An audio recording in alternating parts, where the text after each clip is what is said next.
All right, I'll get the slideshow set up. I believe we stopped at mean sorry? solar. Also tell me on Thursday. I got secret in the class. Okay. I was going up, so Okay. Okay, sorry about that. I think we stopped at, I think it was mean solar.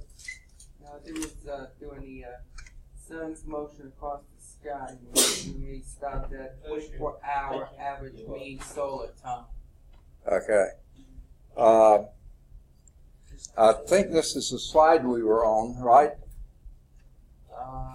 That's where we stopped. That's where we said we could take care of next time. Yeah, and we're going to start on that today. Okay. Let's just go over a little bit where we are, where we're heading. We're, I think, a little over halfway through with chapter 16. So I think there's a pretty good shot we're going to finish chapter 16 today. I know a couple of you weren't here last week, so if you do need the lab and whenever you want to make up the test, that will be fine too. So I think the last 2 hours of today we will spend on starting the lab for 16. This is one of the unique labs that we'll do.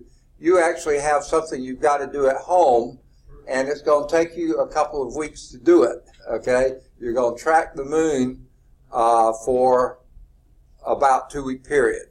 And depending on when you start that, it may be, it may be the moon's not visible when you first start looking for it. So you may have to wait a few times until finally the moon is visible and then track it for 2 weeks. So this will be a lab that's going to take you a while to finish, but we'll get started on it today. We'll do the bulk of the lab today, and then the rest of it you'll take home and work at home at your convenience. So I'll explain all that when we get there. Then there's a really good chance we'll start chapter 17 today if we finish 16. We probably won't get too far into 17, but we'll do a little bit. And then we'll have the lab on 16, or at least get started on it. Then we'll start talking about and then on Thursday, the last 30 minutes, we'll have the test on 16, okay?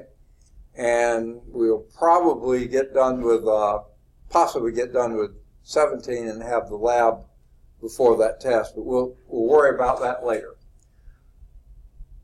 The next thing to discuss is going to the planetarium at Samford University.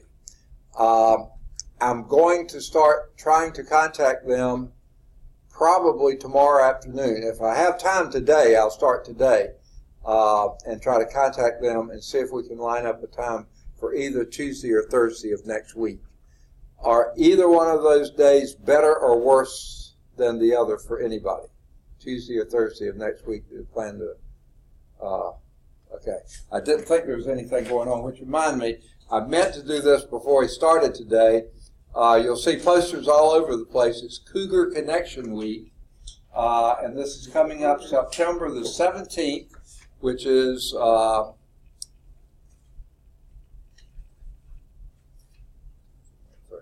2 weeks from yesterday, okay? And it's that week.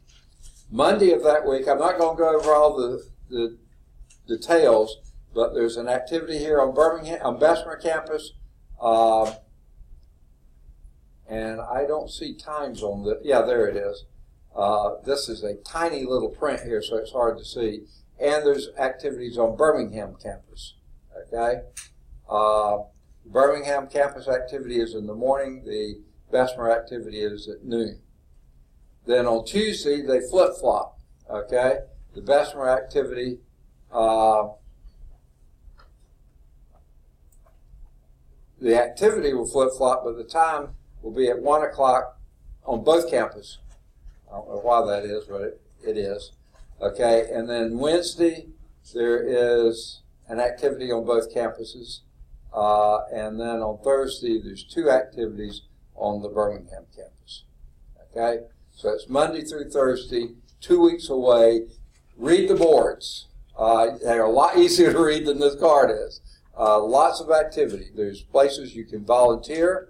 Lots of places you can volunteer. They're all set up ready for you to come. And then there's also student organizations for which you might choose to join. I'll name just a few of those as I can read them. There's the ambassadors, there's athletics, there's fine arts, there's honors college, PBL, I think it is, it's really small print, Scholars Bowl, Student Government Association, I know several of you are in that, you guys should. Speech and Debate, SSS, I believe it is, Student Support Services, and STEM. So there's lots of activities, and there's some of the print on here is way too small to read, but this is just a miniature size of some of the posters that are scattered all over campus. I'm guessing both campuses too, right? The posters. I won't know we're going. Oh, you're not? Okay. I won't know until tomorrow. Tomorrow when you go there. Yeah. But they put them up on this campus, and I got this today also. So stand by for that. When it gets closer, someone may be in here making specific announcements, and I'll be making specific announcements too. So 2 weeks from yesterday it begins, September the 17th through the 20th. All right. Sorry, I didn't get that done early. Okay. So then I'll try to make arrangements for the field trip to Sanford University, Christenberry Planetarium, one of the 2 days next week if I can. On Tuesday? Okay, so you'll be out Tuesday. So you want me to try to make it for Thursday? Well, would you rather miss the field trip or miss the day of class? Yeah. Huh? Okay. I'll see what the planetarium says. He may have a day that he can or can't, and it may actually not be next week. It may be later. We can be flexible on that.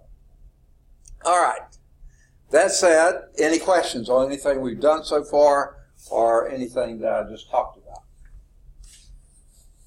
Okay. I believe, I can't remember if I think we had just started on this slide, so anything we did, I'll just go over it. We're talking about, the subtopic here is measuring time. 10.3 is place and time. We talked about identifying place, now we're measuring time, and specifically daily time. And basically, a day is the time it takes for the Earth to rotate once on its axis. Okay? But there are two different ways you can measure that rotation. And I think we did this on the last lab, even though it's in this chapter. So this should be old hat to you. The first of these is sidereal day. What does the term sidereal refer to?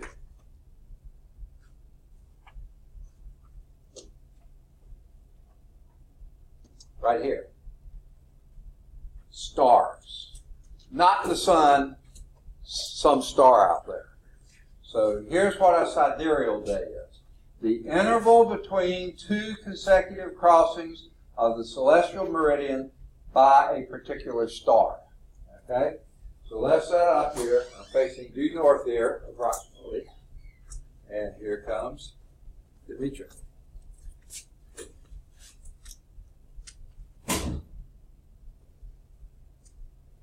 Well, I was on the wrong class. I was looking down, I saw McLean, and I said, Kobe? That was the other class. This class, Demetra. Okay, got it. All right. So, here I am facing almost due north, and this is nighttime, so you can see the stars. And here we have, I'm facing the North Star. Okay? Now, our celestial meridian goes through from the northern horizon through the North Star, through the zenith, and around to due south. Pick a star, any star out there, and wait until it crosses our meridian. Okay, that local meridian. Of course, the North Star is always going to be on it. Probably not the best choice. Maybe a star over here, because those are going around a pretty tight circle. So choose a star here, maybe a fairly bright star or something, and see when it crosses that meridian. It's going to be rising up until then, crosses the meridian, and then it starts falling, just like the sun does. Okay? Find when it reaches the peak there. Note the time. The next night, when that same star crosses your meridian right where you're standing, that is one sidereal day. The time between two consecutive crossings of your celestial meridian by a particular star. Okay? There's little variation here because the Earth's fairly constant rotational rate, the stars are fixed in place. They're not moving. It just looks like they're moving because we're turning. That's going to be a very fixed time frame. All right. That's a sidereal day. However, we usually don't pay that much attention to the stars, do we? What we usually pay attention to is our star, who is good old Sol, solar. A solar day, and this is our sun. The interval between two consecutive crossings of the celestial meridian by our sun. Now, let's think about all those motions the Earth has. One is the spinning on the axis. That's all that's involved with the sidereal day, pretty much. Hardly any variation there. However, that's not all that's involved with the sun. Sarah's going to be the sun today, aren't you? Very bright, okay? And here's the Earth. It's spinning, but it's not spinning in place here.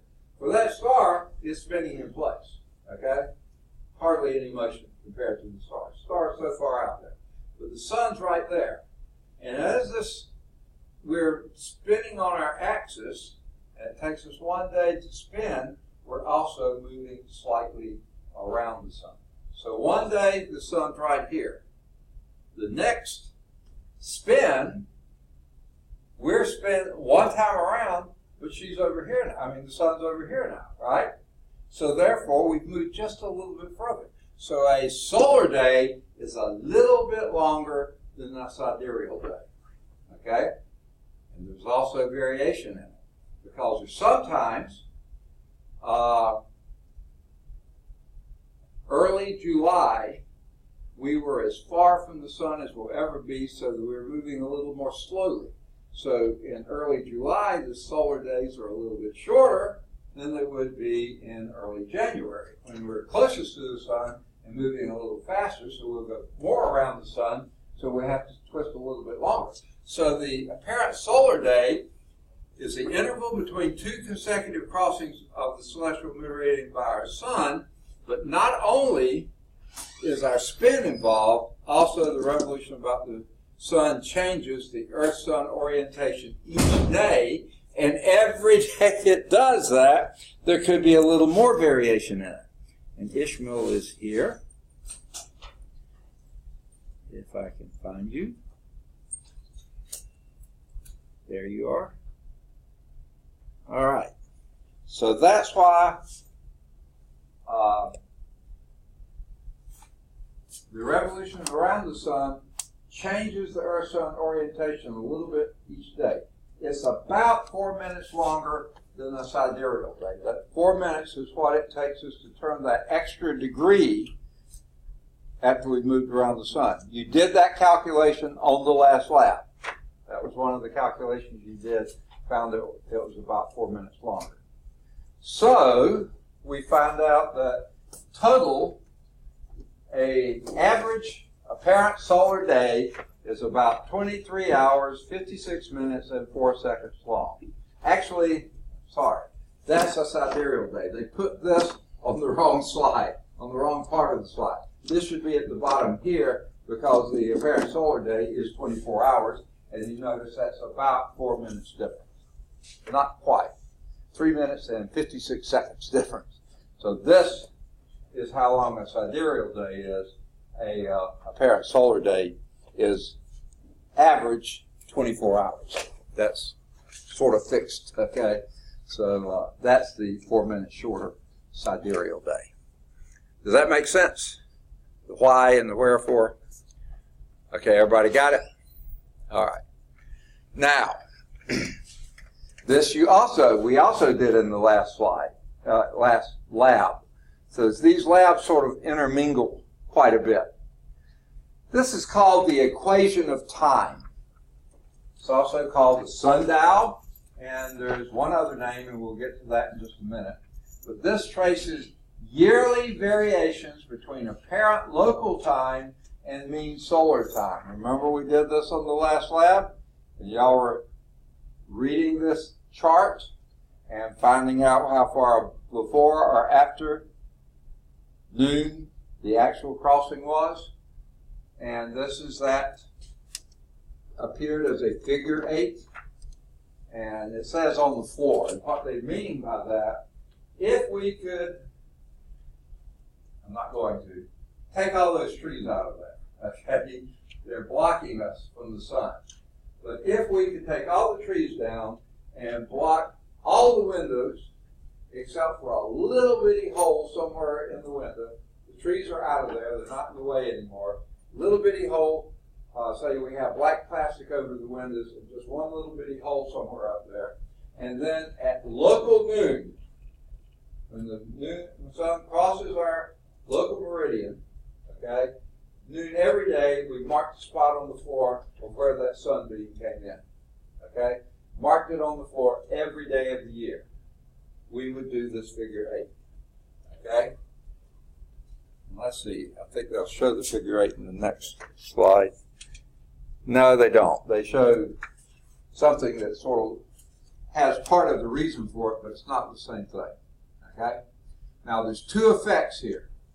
One is the axis tilt. Remember, we're tilted.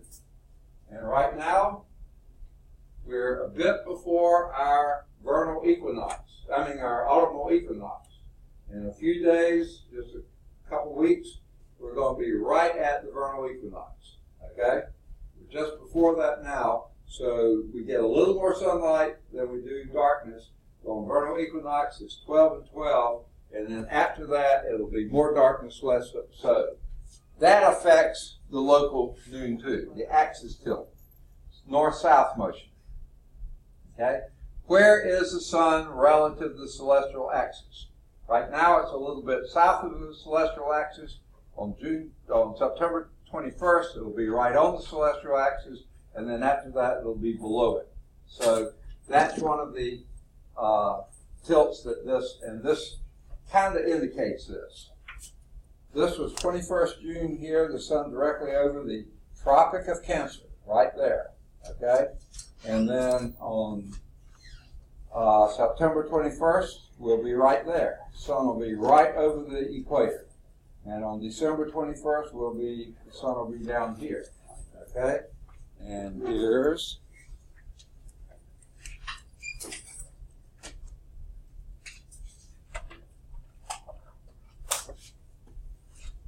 David, right? Is there? Okay. All right. So right now we're only missing Tierra,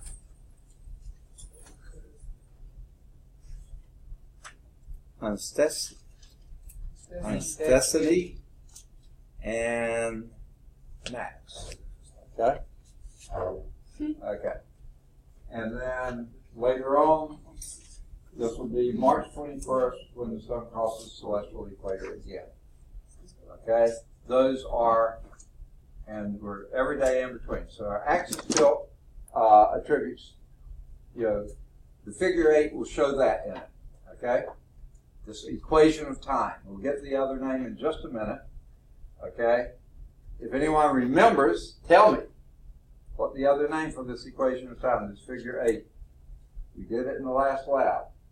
Over and over and over again. All right, we'll get there. Okay, the other thing is what I mentioned already, our orbital speed. Okay?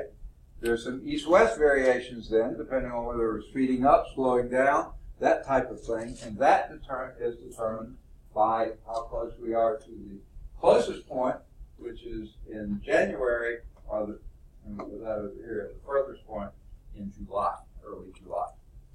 Okay? That is called the equation of time. It's this cumulative plot. Let's see if we can get what it looks like.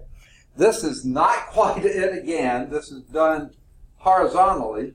And if you were to take this, fold it together right here, fold this over here, that's going to give you the top part of the figure 8. This will give you the bottom part of the figure 8. That almost gives you the figure 8. And again, this is when the clock is behind sun, as shown on the sundial. This is the clock before the sun, as shown on the sundial. And again, it's the same word for sundial, equation of time, and let's see, will they finally show it here? No, they don't. Yuck. Okay.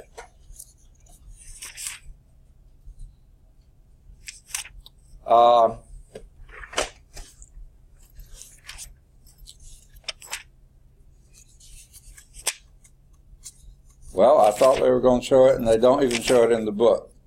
In the older version of the book, editions of the book, they did show it.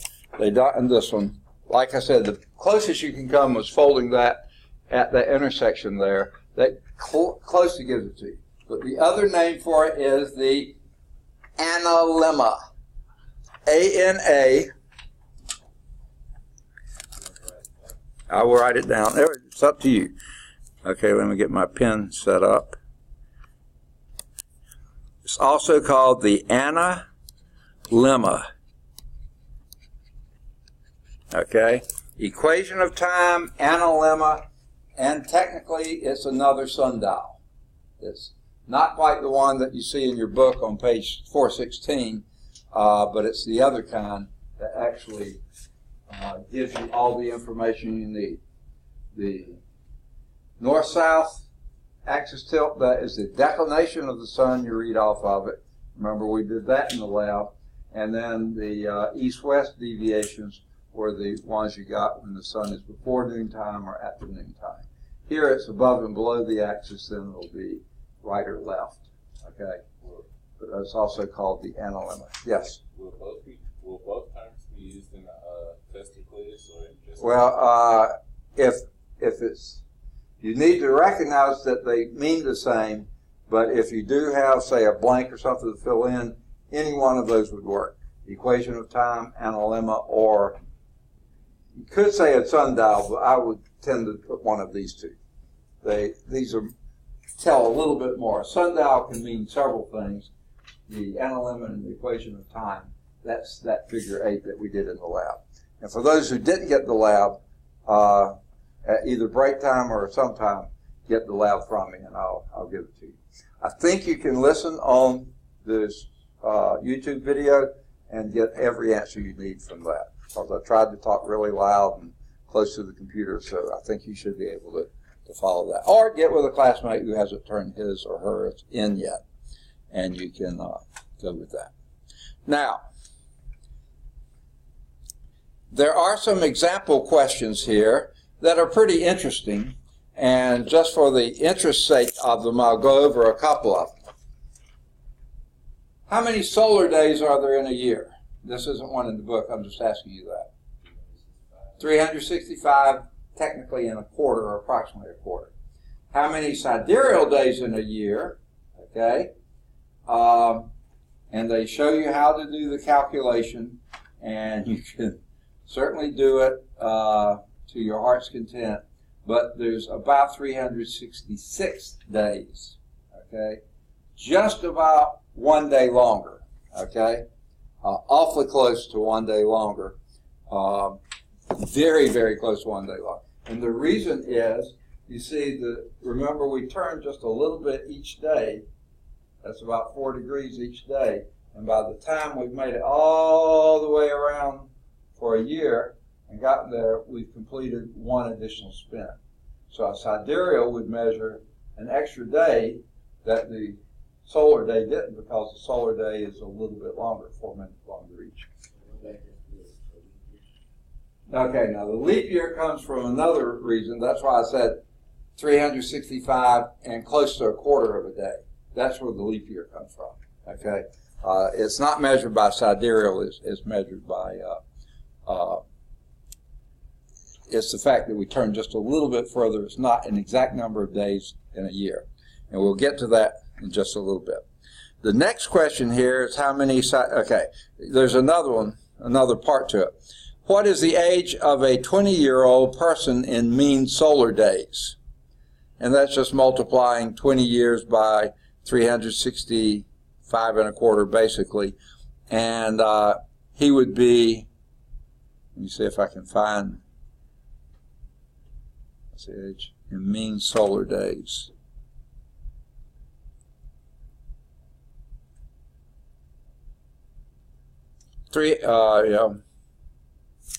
That would be 7,305 mean solar days, and that would be 7,325 mean solar days, sidereal days, not mean, just sidereal days.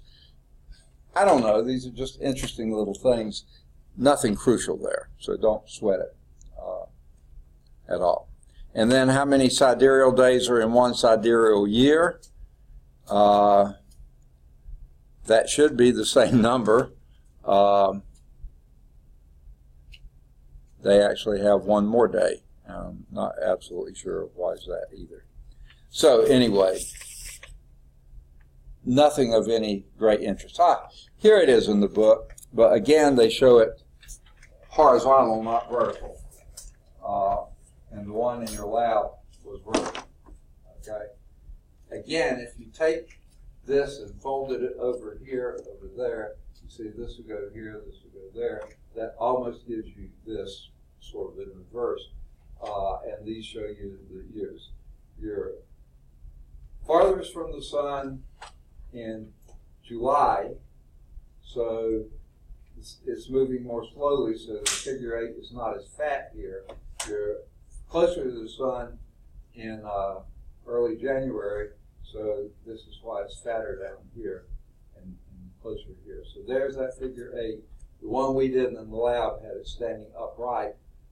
This one has it horizontally, like you get from doing that. Okay, so there's the closest the book shows to the analemma, and they don't even say the word here. I'm surprised at that, but that's was in your lab last time. Oh, I'm sure they had it somewhere in this text, but they don't. Okay, like I said, earlier editions had it here as well as in the lab. Okay. All right.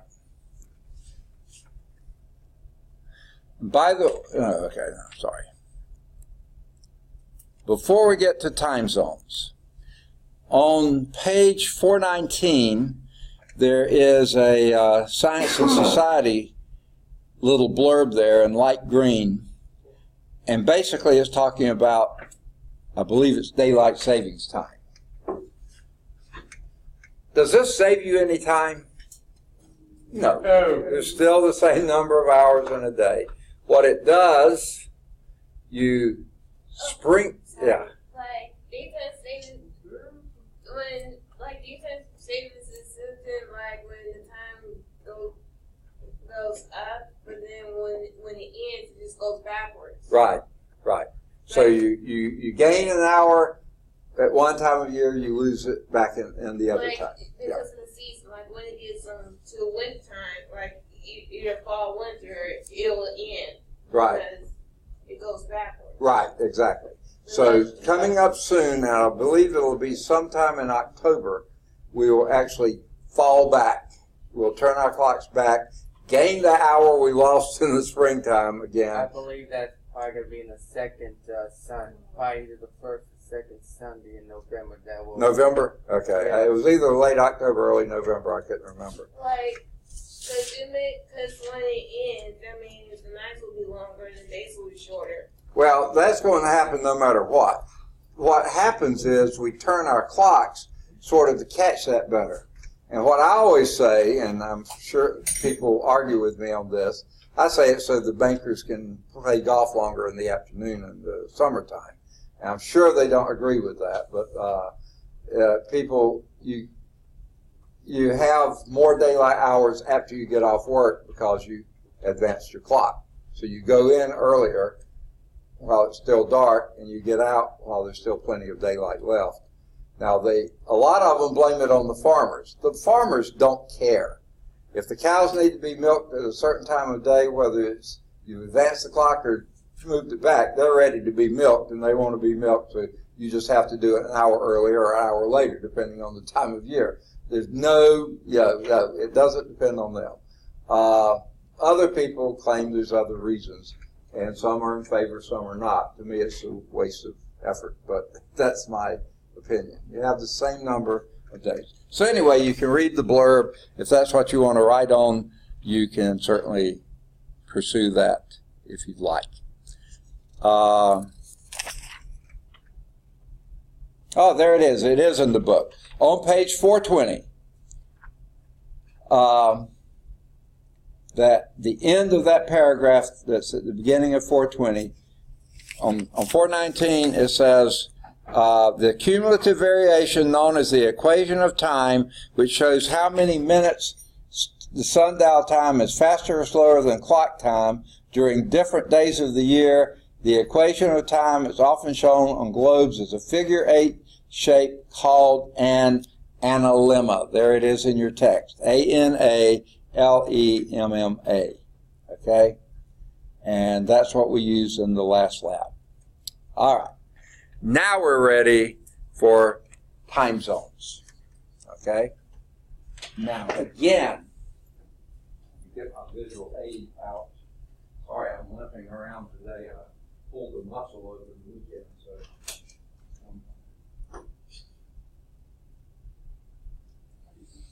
There was an old silly television show called Petticoat Junction, and the song it ran said, "Here's Uncle Joe, he's a moving kind of slow," and that's what I feel like today.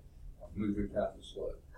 Excuse me, I'm sorry. Who's Uncle Joe? Yeah, that's it. It was a dumb television show. Okay, so, but I'm moving kind of slow. So I'm Uncle Joe today. All right.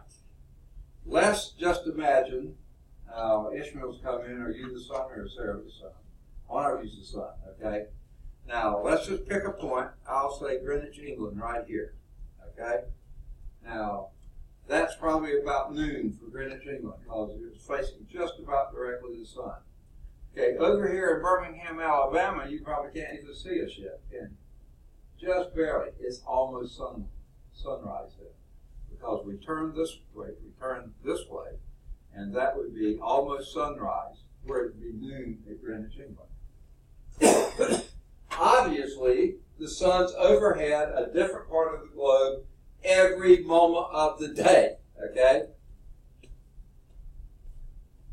Greenwich, England, you were directly overhead, so it would be noon. Over here in the middle of the Pacific, let's say the Kiribati Islands, it would be midnight, okay? So at any given time, it's a different time all around the globe, okay? So how are we going to account for that? Well, there's 360 degrees around the globe, right? Full circle, 360 degrees. And there's 24 hours in a day. And if we divide the 360 by 24, someone see what you get. Divide 360 by 24.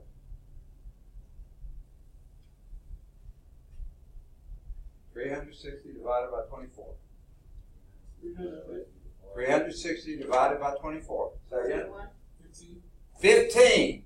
15 degrees for every hour. 15 degrees for every hour. So therefore, let's just take Greenwich Mean Time here. That's right centered at 0 here. And you want a 15 degree interval. Well, this is 15 west, there's 15 east. So 7.5 on either side. This would be Greenwich Mean Time. Over here, it would be an hour earlier, an hour earlier, and an hour earlier, all the way around, centered on those 15 degree things. So that would be, let's say noon, 11 o'clock, 10 o'clock, 9 o'clock, 8 o'clock, 7 o'clock. There we, is that us? No. 6 o'clock. That would be 6 a.m. in the morning when it's noon on at Greenwich Mean Time. So we're exactly 6 hours behind them. Okay? So the 360 degrees of longitude divided by 24 gives you 15-degree time zones. So every 15 degrees you drop an hour or gain an hour, depending on which way you're going. Now, that's also adjusted for local consistency. What do we mean by that? Well, here's what we mean. Those lines that would divide us then, the 15 degrees, and you see there's some real serious problems here, okay? This 15 degrees looks a whole lot wider than that 15, okay? And the reason is they split it. Mexico's the problem here. They tried to get most of Mexico on the same time zone, okay? So they moved way over here. You see, the whole state of New Mexico is on Mountain Time, but just south of that, they would be on Central Time. That would be in Mexico. But even within the U.S., okay? Now, there's a little blurb here, and that's not an accident. Okay, Alabama, you see, has an irregular border with Georgia. That's because it's the Chattahoochee River that is the border. And it wanders around some. Yeah, and the eastern counties out in the states, I mean, they unofficially observe Eastern time zone. That's it. Yeah, exactly. like Auburn, Opelika, Lynette, all of them heading towards Georgia. Auburn does? I mean, I believe so because they're in the greater Columbus area. Okay, yeah, that's what I was going to say. Right west of Columbus, I just went blank on the name of the town. I'm sure it's not going to be on there. I could look it up on the atlas. Phoenix City, that's it. Yeah. Phoenix City is just across the Chattahoochee River from Columbus. Columbus has Fort Benning, one of the biggest Army forts in the country. Lots of people from Phoenix City worked at Fort Benning. They're just on the border of the Eastern time zone, but they're on the Eastern time. So Phoenix City basically sets their clock according to Columbus, Georgia. Yes. Just a little bit. Oh, sorry. Yeah, I mean, I'm sorry. Yeah, and like Lynette, which is in Chambers County, which is the county heading right into Georgia. I know that because I went through there twice. Yeah. Right. So there are certain. This is what they mean, local consistency. Okay. Let's move on up from there. As you go up, poor Florida is such a long state here in the Panhandle. Can you see still? Let me get over here. Long state here in the Panhandle that here, this part of Florida, Pensacola, Apalachicola, all this part in here, this is on Central Time Zone because they deal more with people right across the border in Alabama. Over here, they deal with Georgia, so they're on this Eastern Time Zone. So Florida is split that way. Poor old Tennessee being the long state it is. Nashville's just over Huntsville here, just north of Huntsville, so they're on Central Time Zone. But Chattanooga is just fairly close to Atlanta, so they're on Eastern Time Zone. So Tennessee is split there. Is it Memphis in the Central Zone or in the Eastern? No, Memphis is way over here in the Central Zone. Yeah, all of Tennessee west of this line are central, east of the line are eastern. Kentucky also, and I don't even know exactly where Richmond is. Not Richmond, Lexington. Yeah, I think it's here, but a good portion of the state's here and a good portion there. Indiana, just the tip of Indiana is central, and this part up here. Why this? Chicago, Illinois is Central Time Zone, so all this area around there that people deal with Chicago, they go with Central. Okay, just like Phoenix City goes with Columbus. Michigan, this is called UP, Upper Peninsula Michigan. It's not even connected with this. It really should be Central Time Zone, but because they wanted to keep the whole state together, they made it Central Time Zone. Eastern? Yeah, this is Michigan up here. This is Wisconsin. It's all central. And even though right here, this is closer to Wisconsin than it is the rest of Michigan, it's Eastern Time Zone. Now, Maine should be on what they call Atlantic time zone. Because we want to keep it in the U.S., same as the rest of the U.S., we keep that. See, we bend around there to keep Maine in Eastern time zone. Same thing over here. I mean, you could just find these examples everywhere.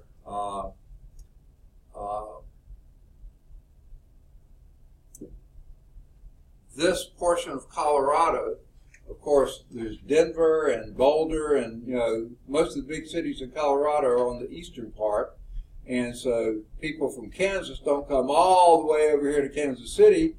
They go here to Denver and Boulder and some of those areas, so they go on mountain time. Same thing with Nebraska. Omaha's here, Lincoln's here, everything. Most of the population of Nebraska is in the central time zone, but these folks out here, they don't drive all the way across Nebraska to get to the big cities here. They go into Colorado and go there. I believe Kansas City's out in Missouri, I believe. Yeah, well, there's Kansas City, Missouri, and Kansas City, Kansas, on either side of the... Yeah, but we mainly hear the... yeah, Kansas City, Missouri is the one is the bigger one. Yeah. But Manhattan and all the other main things, what's the place where Kansas State is? I can't remember. But most of those are in the eastern part. But these folks out here that's really sparse, they go over to Colorado rather than driving all the way back here. So you see, that's what they mean local consistency. Poor old Idaho. Some of Oregon goes in with Idaho here, but then northern Idaho goes over here with Washington here. So it's kind of split up. I thought that was like Montana heading into part of Montana in the No, Montana is all in the mountain time zone. This is the northern part of Idaho. They decided to go that way. Man, why did I think that was that the tip over there was part of Montana right over there? I don't know. It's hard to say, but the Idaho has that long chimney stack on it, and that part is in. And it looks like it was part of Montana. Yeah, it does look like it, but it really isn't. I think this is the border of Montana. I'm not absolutely certain, but I believe it is. So you see, that's what they mean, adjusted for local consistency, just to keep municipalities that and parts of state where the people make sense. Now here's the daylight saving thing. I told you about this in the little blurb. The clocks are set ahead in the spring ahead, fall back. Okay, and they set back in the fall for 1 extra hour of sunlight. And it's not an extra hour of sunlight. It just turns our clock so you get off work earlier in the spring and summer, and you have an extra hour after work then, and then in the evening. And I really hated it growing up because we lived way out in the country, okay? And the bus came by for us an hour before school started. And we weren't the first on the bus. Some people, it was an hour and a half before school started. So we rode the bus for an hour all over the county, picking up kids, and then went into town for school. So when they went to daylight savings time, it was already dark when we were, or just beginning to be light when we catch the bus in the spring, and then we went to the daylight savings time and put us right back in the dark again. It was just like going back to winter time again, just so we could have the extra hour. And the football coach could keep it even longer on the football field. We didn't like that at all, because it's still light. We can still practice, Never mind, that was beside the point. But then in the fall, they wait so late to do it. It's pitch black dark by the time we got home on the bus. And then finally, when they went off daylight saving time, we got a little more light, but then the shorter days, it didn't last for long. Now, the unusual part of this is because you're losing an hour every time you go west, that 15 degrees, guess what? By the time you made it all the way around the globe, you've lost an entire day. So, opposite what Greenwich Mean Time is, which is the prime meridian, 0 degrees, exactly opposite that is 180 degrees. And that's called the International Dateline. Okay? And there is one day on one side of it and another day on the other side of it. They're in the same time zone, but when you cross that, you gain or lose a day. Okay? And that's really a bizarre thing to happen, but it has to be because you're losing all the way going around. You wind up a day late, a dollar short. I know, a day late here, and you go over a day. Okay? Now, even that is adjusted for local consistency. Okay? And let's talk about that. That's the international dateline, the 180-degree meridian approximately, designated to correlate days with the 24-hour time zones. Okay? Now, there is a representation of the international dateline.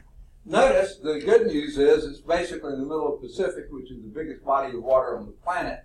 The problem is a few places for local consistency. Okay?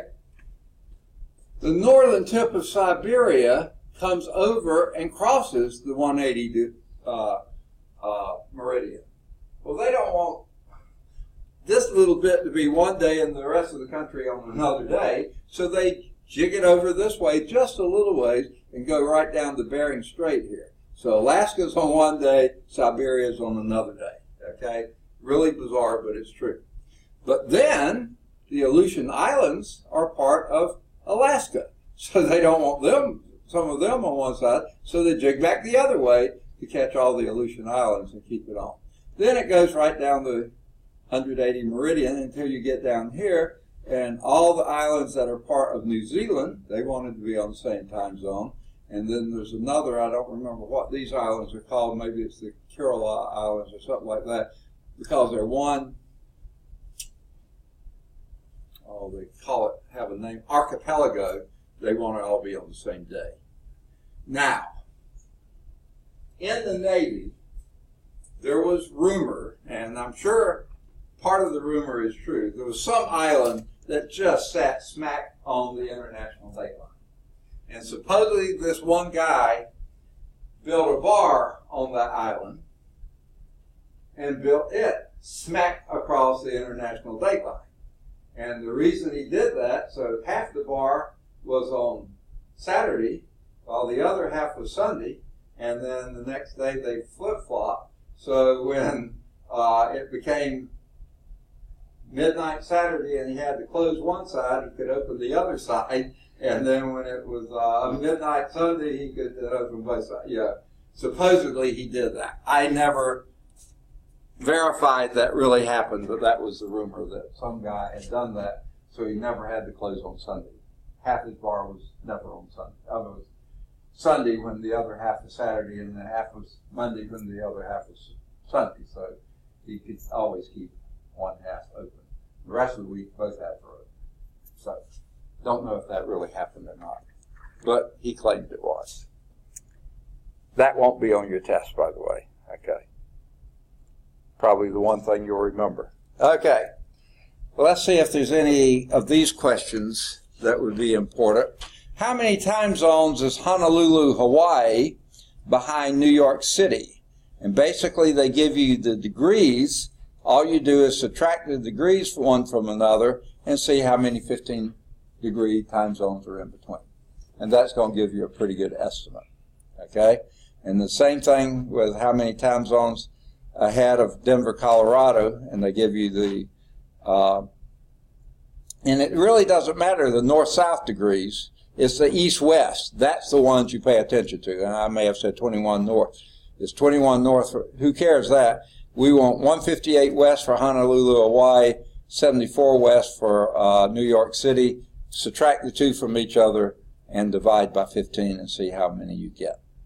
And how many time zones ahead of Denver, Colorado is the Bay of Fundy in Nova Scotia, okay? And again, you look at the longitude, which is 105 for Denver and 66 for Nova Scotia, subtract those two and divide by 15. Okay. Now, we're moving now to yearly time, and that's what this slide is picking up. And again, just like there's two types of days, you have sidereal days based on the stars and solar days based on the sun. You also have two different types of years. One of these is a tropical year, and why they use the term tropical, I have no idea. It has nothing to do with the tropics that I know of. It's the interval between two consecutive spring equinoxes here on the Earth. Okay? And that is 365.24220 mean solar days. Okay? Notice that's not really close to 365. It's fairly close, but not 366 either. It's almost a quarter of the way in between, but not quite. Okay? And that's why we have leap years. Okay? Now, we'll come back to that in just a minute. Sidereal year, that would be based on the stars. The interval between two consecutive alignments of the Earth and Sun relative to the stars. Now that's about 20 minutes longer than I want to call that a solar year. They call it a tropical year. Okay? About 20 minutes longer. And again, that's because of the relative motion that you have there. It's not a big deal. 20 minutes out of a whole year. I mean, multiply 60 minutes by 60 minutes by, 60 minutes in an hour, 24 hours in a day, 365 point blah, blah, blah days. 20 minutes is not much time compared to that. So to keep the calendar years current with the seasons, that's the reason we institute leap years. Now they talk about leap seconds and never mention them again. Don't worry about leap seconds, okay? What a leap year is. Anyone tell me? A leap year is You get an extra day once every 4 years. And that's because here's a quarter of a day, almost. A quarter of a day you haven't accounted for, okay? That much longer, okay? So every 4 years they add another day, but that gets a little bit ahead, okay? So every 4 years. So what year is it now? 2018. Is that divisible by 4? No. So therefore there was not a leap year this year. 2019. No. 2020. Yes, that's the time. So any year divisible by 4 will add an extra day. Okay? With an exception. Because that would get you a little bit ahead. So what they do to drop you back again, if your century is divisible by 4, of course the year would be 2, but if the century is divisible by 4, you don't have a leap year that year. So what was the last century that was divisible by 4? 20th, 2000, year 2000. Were any of you alive then? I was. Okay. A few of you were alive in 2000. You probably wouldn't remember it because you were too young, right? But if you would. Okay. Oh, about 4. If you go back and check the calendar that year, even though year 2000 would have been a leap year, you'll notice there is no 29th of February that year. Next time that's going to happen, 2400. I'm not going to be here. I don't think y'all will be either. Okay? 2400, year 2400. Yeah, okay. Yeah, right. Yeah, okay. So you had your chance to be in a leap year that didn't have 29 days in February. Man, thought leap year is supposed to happen like every 4 years. Every 4 years, except year 2000, they didn't have one because every 4 years would put you a little bit ahead, so they had to drop back once every 400 years. They don't have a leap year. Okay, so it's bizarre. Can you hang on that slide for a minute or two? What's that? You hold on that slide for a minute. Oh, you want to Yeah. go back a slide? Stay on this slide. Huh? Said stay. Oh, leave it up? Yeah. Yeah. Oh, I was going to. Okay, I was going to find and make sure. Okay.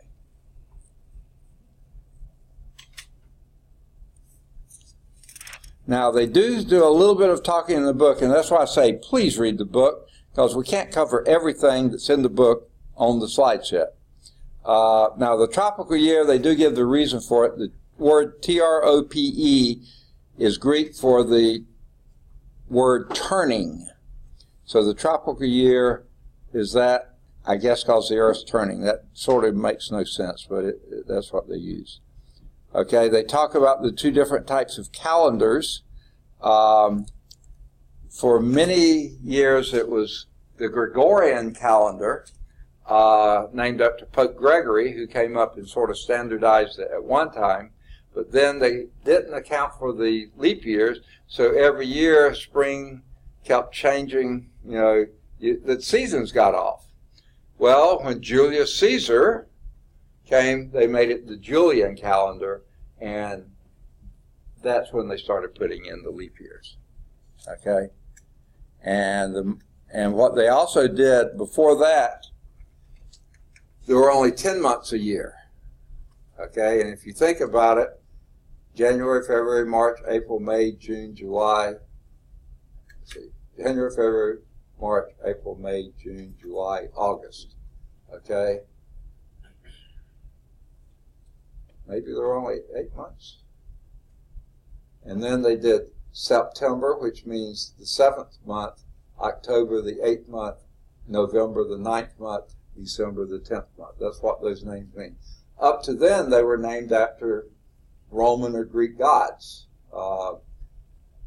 January was Janus, whoever that was. February was some other one. March was Mars. April was some god or goddess, I don't know what. June was Juno. But July, whoever it was before, they named it after Julius Caesar.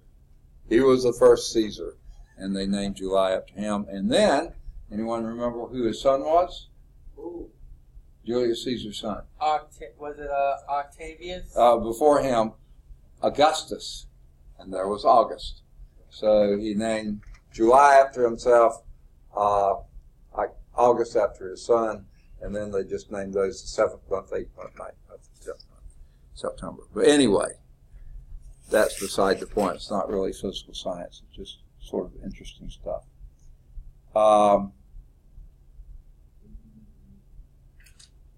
Now, so I was wrong. It's not every 4 centuries. It's every,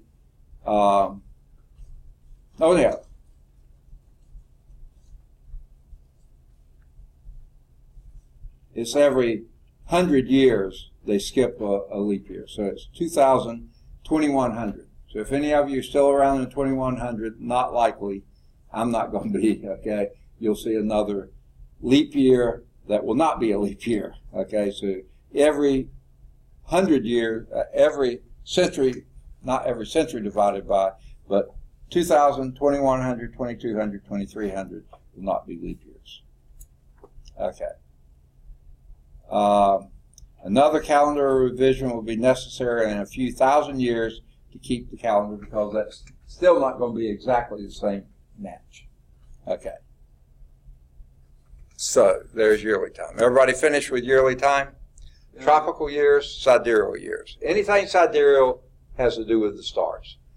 The tropical, solar, and we'll see there's another name for month. So here goes to monthly time. And we have 2 types of monthly times, 2 types of months. A sidereal month, which is based on the stars, okay? It's about 27 1/3 days, okay? But a synodic month, which is based mostly on the moon, okay? Both of these are based on the moon, but you see, if here we are at 1 month, the Earth is here, the moon's there, okay? The next time the moon goes through a complete phase and gets to the same position relative to the stars, that would be here, that would be a sidereal month, okay? But we don't usually pay attention to the stars, but that would be a sidereal month. We wait until it's a full moon again. Well, it takes a little bit longer for the moon to move that much further, so it gets to be a full moon again. So the difference between 2 full moons, that's your synodic month, the time interval between two consecutive phases of the moon, whether they're full moons or new moons or quarter moons, or whatever they are, that's more like 29 and a half days. So, most months,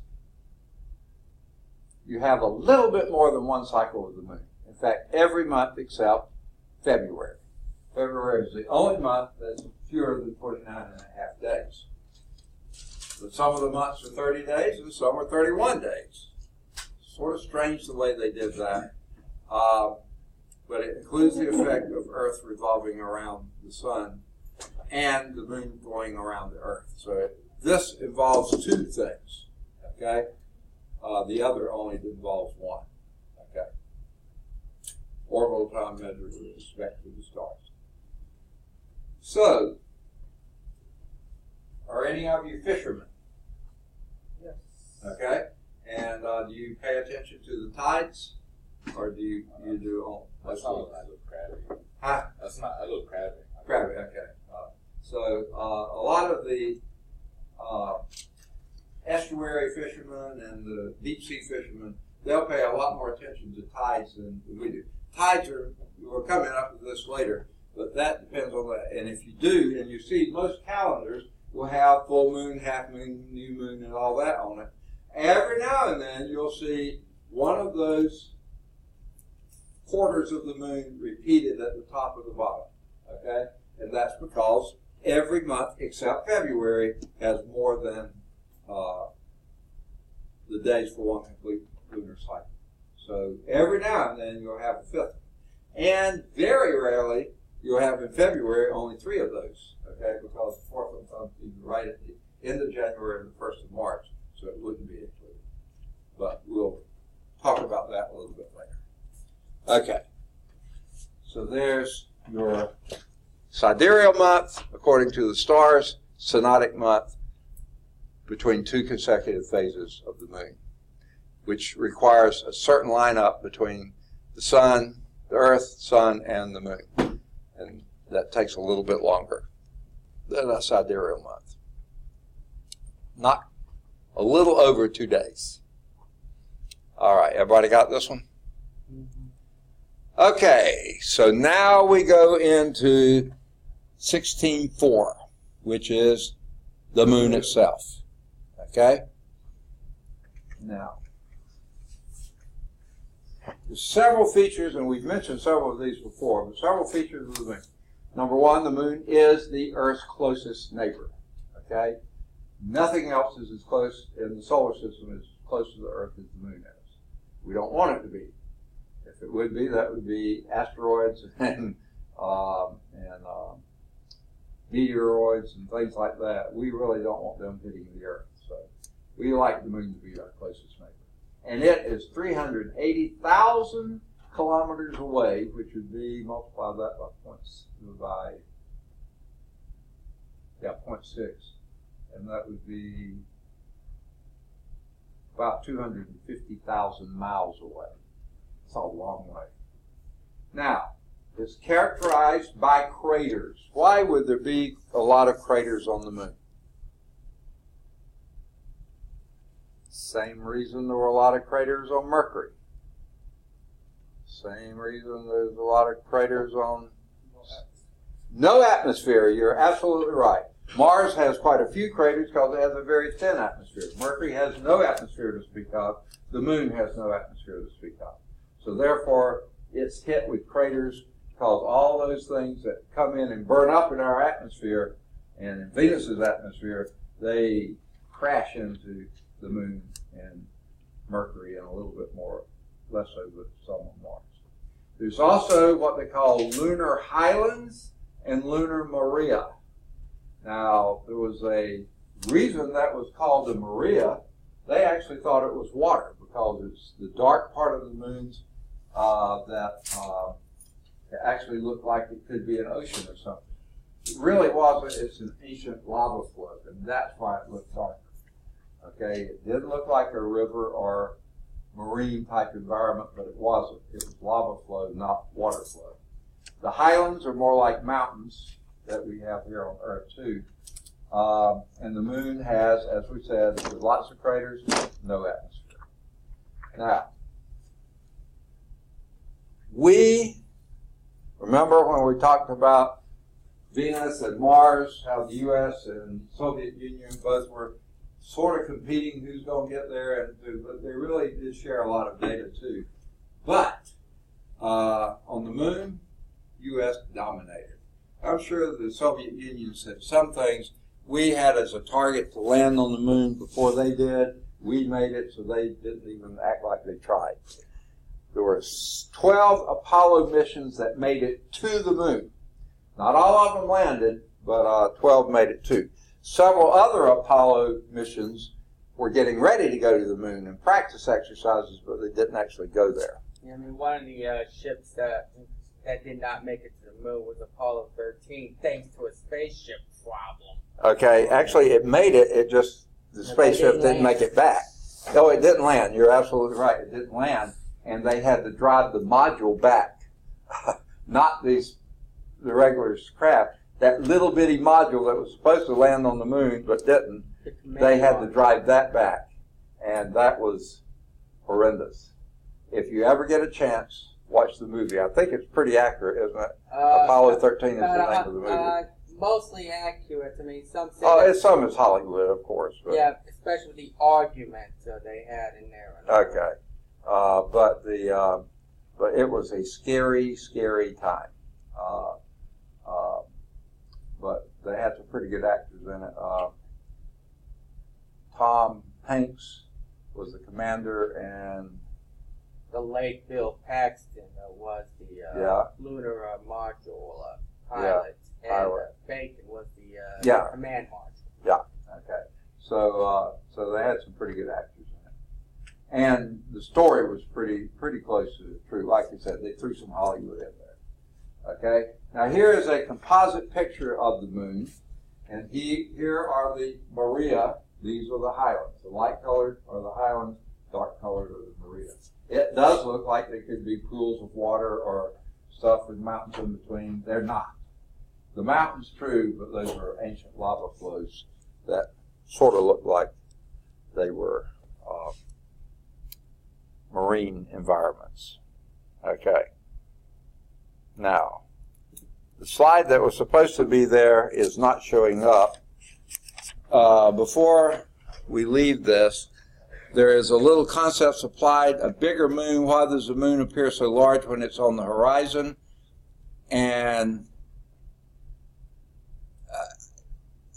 I don't actually agree with what he says here, so I'm not going to make a big deal about it. It says it's actually smaller when it's on the horizon because it's further away by 1 Earth radius. Okay? And that's actually true. When it's directly overhead, it's just the distance from Earth's surface to the moon. When it's on the horizon, you got 1 Earth radius before you get, so it is a little further away. But there is a reason that it looks bigger, because it's the image of the moon is having to come through more atmosphere, and the atmosphere acts like a lens, and just like a lens on your glass will make some things look bigger, that's why it looks bigger. But this author doesn't go along with that theory at all. He says it's actually smaller. Well, you can go either way. I think what was supposed to go here were these Apollo missions. Now, Apollo 13 was not the worst of our Apollo missions. Okay? It was actually Apollo 1 was the very worst. The one that blew up? That's the one that blew up. Yeah, because Apollo 1, they had a fire in the cockpit 3 weeks before they were supposed to launch. It didn't ever even launch. Yeah. They were out there training what they were going to be doing and stuff like that. The 3 astronauts were in, as he said, the cockpit, doing the training, getting used to it and stuff like this. Yeah. For some reason, fire broke out. Gus Grissom, Ed White, Roger Chaff were killed in that fire. Right. They couldn't get them out in time. Right. Now, if you think about it, they're way up on top of a rocket and stuff like that, not hard to get them down from there in time. They did. Now, are any of you from Huntsville? Huntsville is a big space rocket center, you know. They were very, very close to the missions. And has anyone ever heard of Grissom High School in Huntsville? Named after Gus Grissom. Okay? One of the big high schools in Huntsville. The next high school, Huntsville was growing like crazy. The next high school they built, and they named after Gus Grissom. I hope I got these right. The next junior high school they built after this happened was named Ed White Junior High or Middle School or whatever. And the next grammar school that was built was the Roger Chaffee Elementary School. The Chaffee, is that how you say it? Yeah, it's Chap. Huh? It's Chap. Or it's Roger Chaffee. Yeah, some of the letters and that stuff, but it's Roger Chap. Okay.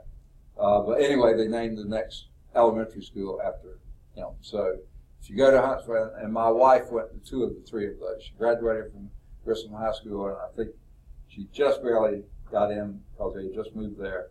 And she went to Ed White for just a little while before she went to high school. But that one, the crew died. Never took off. Okay? It was tragic. It was a mess. Yes. And that's why the timeline sort of got stretched there. It was almost 1 3/4 or more years between that one and the next one they even tried. They had to find out exactly what went wrong. Because that was the very first Apollo mission they had. And the whole thing of getting to the moon before the end of the decade, that became really scary then. But after that, they went pretty well. The one that's the most famous, of course, is Apollo 11. That's the one with Neil Armstrong, Mike Collins, and Buzz Aldrin. Neil Armstrong and Buzz Aldrin actually walked on the moon. Neil Armstrong was the first. Collins must have been in the command module. He was the command. Yeah, probably. He was the one up there flying around. Yeah. Okay, and then Apollo 13 was the one that was had to abort. That was the first abort in deep space. That was 321,000 miles away. Kilometers away, or 200,000 from Earth. The lunar module was used as a lifeboat to return the crew safely. So they didn't quite make it to the moon and had to fly that module back, that was not built to do that. I mean, it was not designed to do that. They were doing about the seat of their pants, literally, with a lot of help from the ground, and they had a lot of people doing great calculations for them. And then the rest of them, you can look at those as much as you want. They go up to Apollo 17, and then there was the Apollo Soyuz. The Soyuz was the Russian space station that they had up there, and that was one we did with them. Even before the launch, Apollo 13 was like total chaos because they had to replace their original command module pilot, Mattingly. Oh, really? Yeah, because of that, the measles outbreak happened. Really? Wow. Yes, Weigert had to jump in last minute. Wow. Yeah. And then he thought, and it had to be me? Okay. Yeah, but he was able to get into space, though, on 16. Right. So anyway, that's the characteristics of the moon and our trips to the moon. That's that. Now let's look at the composition and features of the moon. Now, something we've already said before, the moon's covered with craters, right? The reason for the craters are all the meteors that have struck the moon, or meteoroids that have struck the moon, asteroids, all the things that have hit the moon. It's been polarized over billions of years, okay? So therefore, the surface is pretty much dust. Generally, 3 meters down of dust. Okay, 3 meters is I'm about 2 meters high. That would be this whole room. You would dig out that deep of dust, okay, before you hit the native rock. It's accumulated from the micrometeorite impacts, and they don't always have to be micrometeorite, any meteorite impact. Glass beads are formed by the melted material, because when those hit, they are hot. They're going with enormous speeds, and they create a lot of heat when they impact. Now, remember those rocks? The Maria, that's formed, those are basaltic rocks. And we'll study this in the next chapter. The basaltic rocks are formed from molten lava, which is kind of a redundant phrase. Lava is liquid rock that's made it to the surface. Molten means it's melted. Well, if it's liquid rock, it's got to be melted, but they put both of them in there. Molten lava, liquid rock, and it's cooled fairly quickly. That makes your basalt. When the lava makes it all the way to the surface and cools quickly, that forms the basaltic rock. We'll talk about this in the next chapter. The lighter colored highland rocks formed up to 4 billion years ago. Okay, those are the highland, the upland rocks, the light colored, about 4 billion years ago. The darker colored Maria, this molten lava, the basalts, range from 3.1 to 3.8 billion years. Okay, so there was the early formation about 4 billion years, the highlands. Then the moon underwent a lot of seismic activity, which meant lots of volcanic activity. That was 3.1 to 3.8 billion years. Okay? Now we get into some interesting features that beg an explanation. The internal structure of the rock, there's about 65 kilometers of outer rock on one side and about 130 kilometers of outer rock on the other side. That is twice as thick. It's twice as thick on this side as it is on this side. Okay? Thickest on the far side of the moon.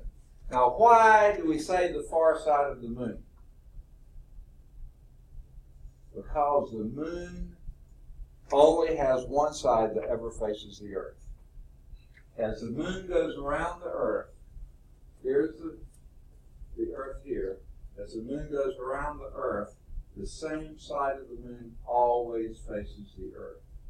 And that's the thin side. The back side, the far side, that's the thicker side. It's always away from the earth. Okay? Now that means that the moon acts like it's an extension of the earth. One side always faces. Hang on to that thought. Okay? There's 900 kilometers. That would be about 540 miles of partly molten, meaning melted, iron core. In the really center part, not very big, but pretty big, 540 miles is pretty big, is a molten iron core. Just like the center of the earth and like the center of most of the planets. Okay? So it's constructed a lot like the earth. Hang on to that thought too. Okay? Formed about 4 billion years ago. Hang on to that thought too. We're going to tie a lot of these together pretty soon. Now here's the history of the moon. And this is where it comes into play.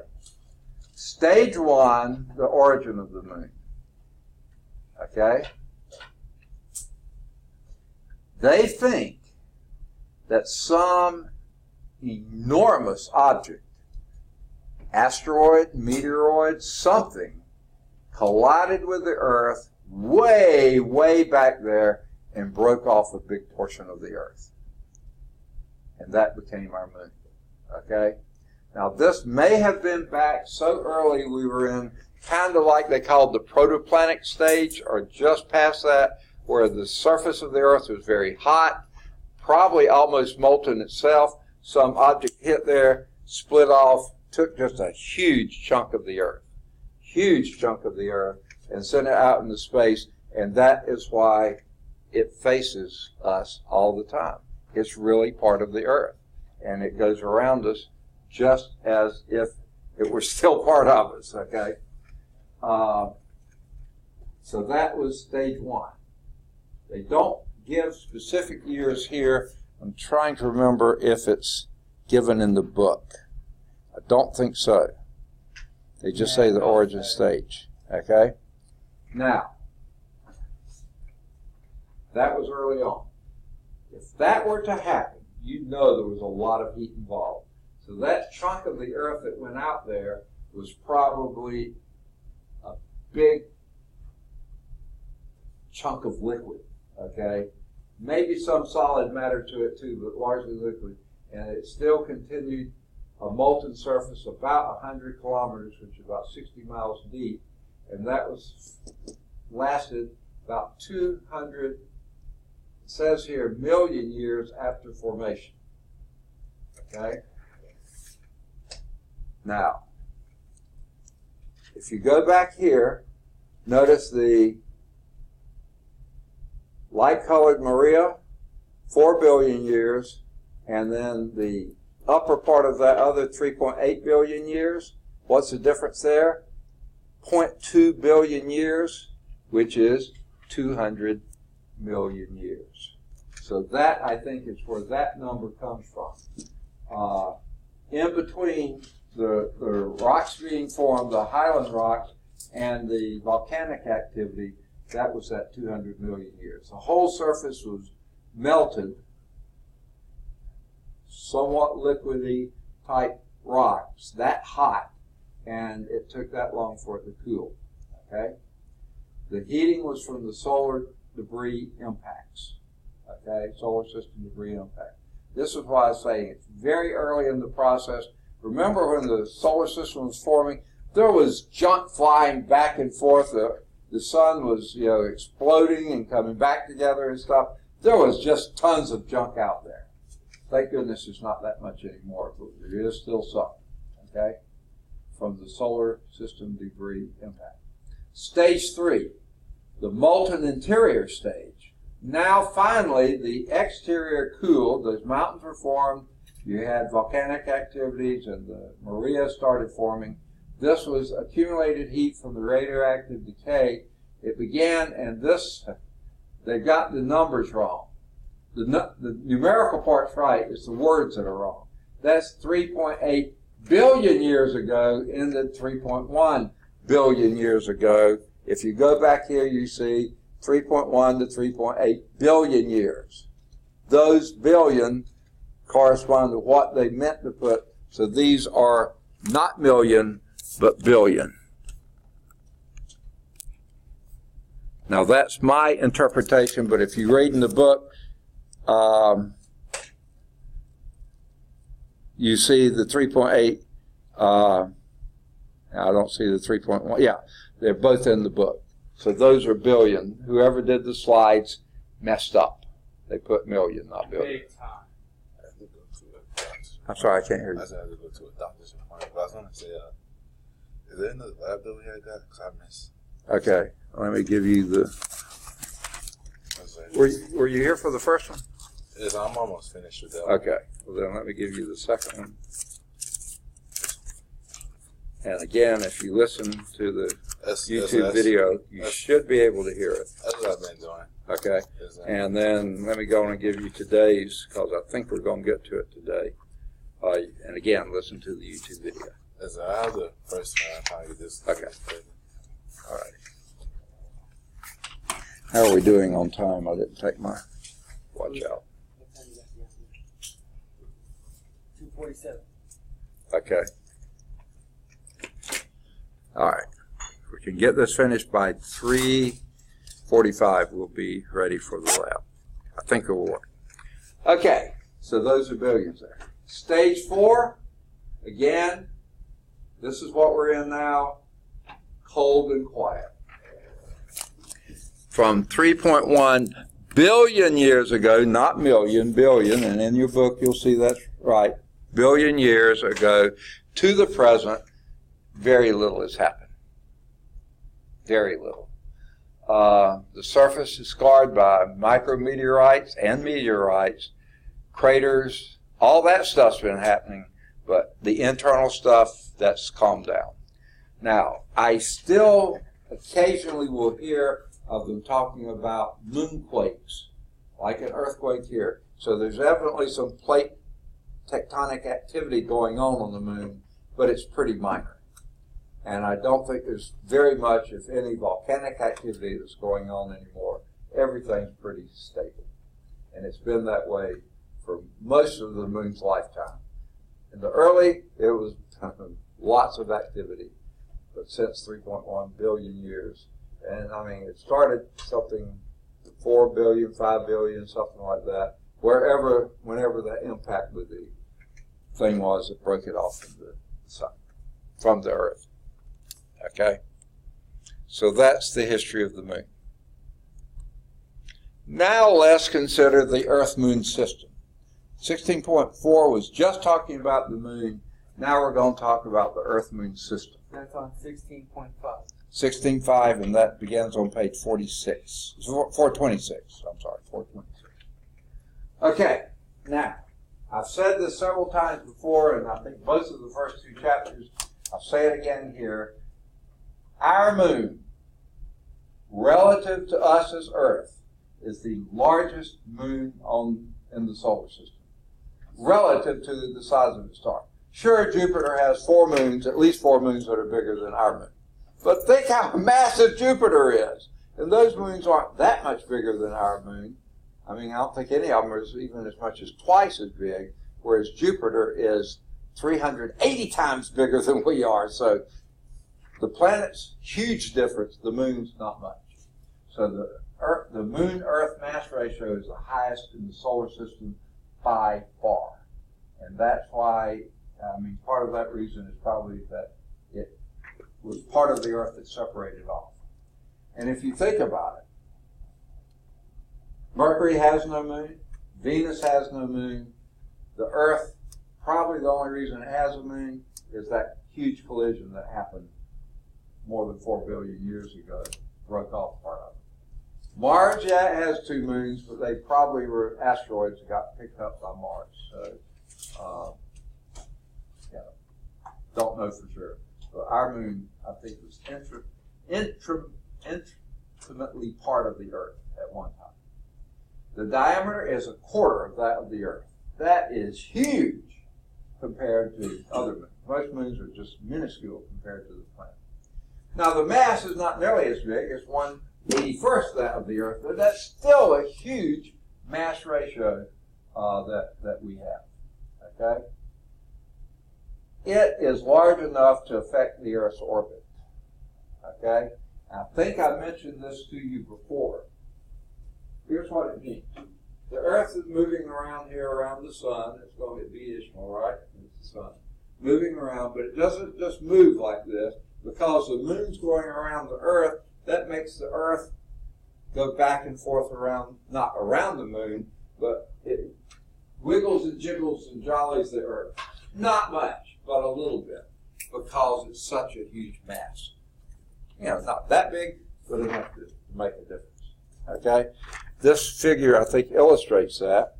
If the moon was negligibly small, then the Earth would just be moving like this, hardly affected at all. But because the moon, and they don't have it good here, this diameter should be 1/4 of that one, and I don't think that's big enough. It should be bigger. Okay, and it's close enough to the Earth, and they may not have this right, that this is the center of mass of the Earth. Those X's should line up, and when the moon's over here, the Earth bulges away. When the moon's down here, it bulges away this way. When the moon's here, it bulges away that way. So the center of mass is traveling like this, but because the moon affects the Earth, it keeps us wobbling a little bit. Okay? Our center of mass between the Earth and moon is just inside the Earth, so we don't move much. The moon moves around us still, but we go back and forth like this, just a little bit. the Earth and the Moon rotate about the common center of mass, which is inside the diameter of the Earth, but not too far inside. Okay? So we just sort of go back and forth. The Moon goes round and round. But still, no other planet is affected by their moon as much as we are because it's so big compared to us. Okay? Now, we certainly are used to seeing the phases of the moon. Okay? There's some that are called crescent. There's some that are called half moons, full moons, new moons, crescent moons, and there's one more we don't use that much, but you'll occasionally hear the weathermen talk about a gibbous moon, and we'll go into that, especially in the lab we do today. Okay, this results from the changing relative positions of the Earth, Sun, and Moon. Okay? Now,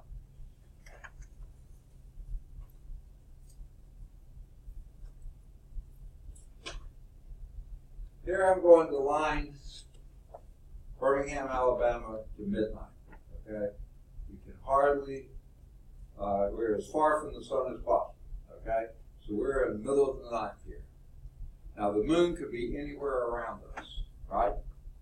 If the moon is over here, then this half of the moon is lit, and the back half, well, the other half is dark, right? Because the half that's facing the sun is lit, the half away from the sun is dark. Just like the half of the Earth that we're on is dark because we're at nighttime. So if we're looking over there at that moon, we just see a little sliver of it that's lit. Okay? That would be a first quarter moon or something in the first quarter. If the moon was over here, and we're here in the middle of night, the whole side of the moon we see is lit because it's facing the sun, right? That would be a full moon. The moon's over here, again, it's a little sliver we see that's lit when we look over here and see that moon. If the moon's over here, okay, let's turn this way, okay? We're facing the sun, so it's near noon here. The moon is somewhere here, and occasionally, if you look really hard at noon, you'll see the moon out there. You don't usually see it because it's the dark side of the moon. The side toward the sun is lit, the side toward us is dark, but we see that dark side. But it's hard to see because it's daylight. But occasionally, like in the evening, morning or evening of those days, you kind of see, before the sun goes down, you'll kind of see the moon out there and say, wow, well, that's a new moon, because all we're seeing is the dark side of the moon. Okay? So, the new moon is when you see the dark side of the moon. It's usually during daylight, okay, early or late. Then you'll see the first quarter when it's just half a moon, the full moon, and the last quarter, whichever way it's turning there. The same side always points to the Earth. Always. That's part of that deal of being broken away from the Earth. That's really some of the most compelling evidence that it probably was part of the Earth. So, pay attention to this slide. This is a slide very similar to what we're going to do in lab today, with one exception.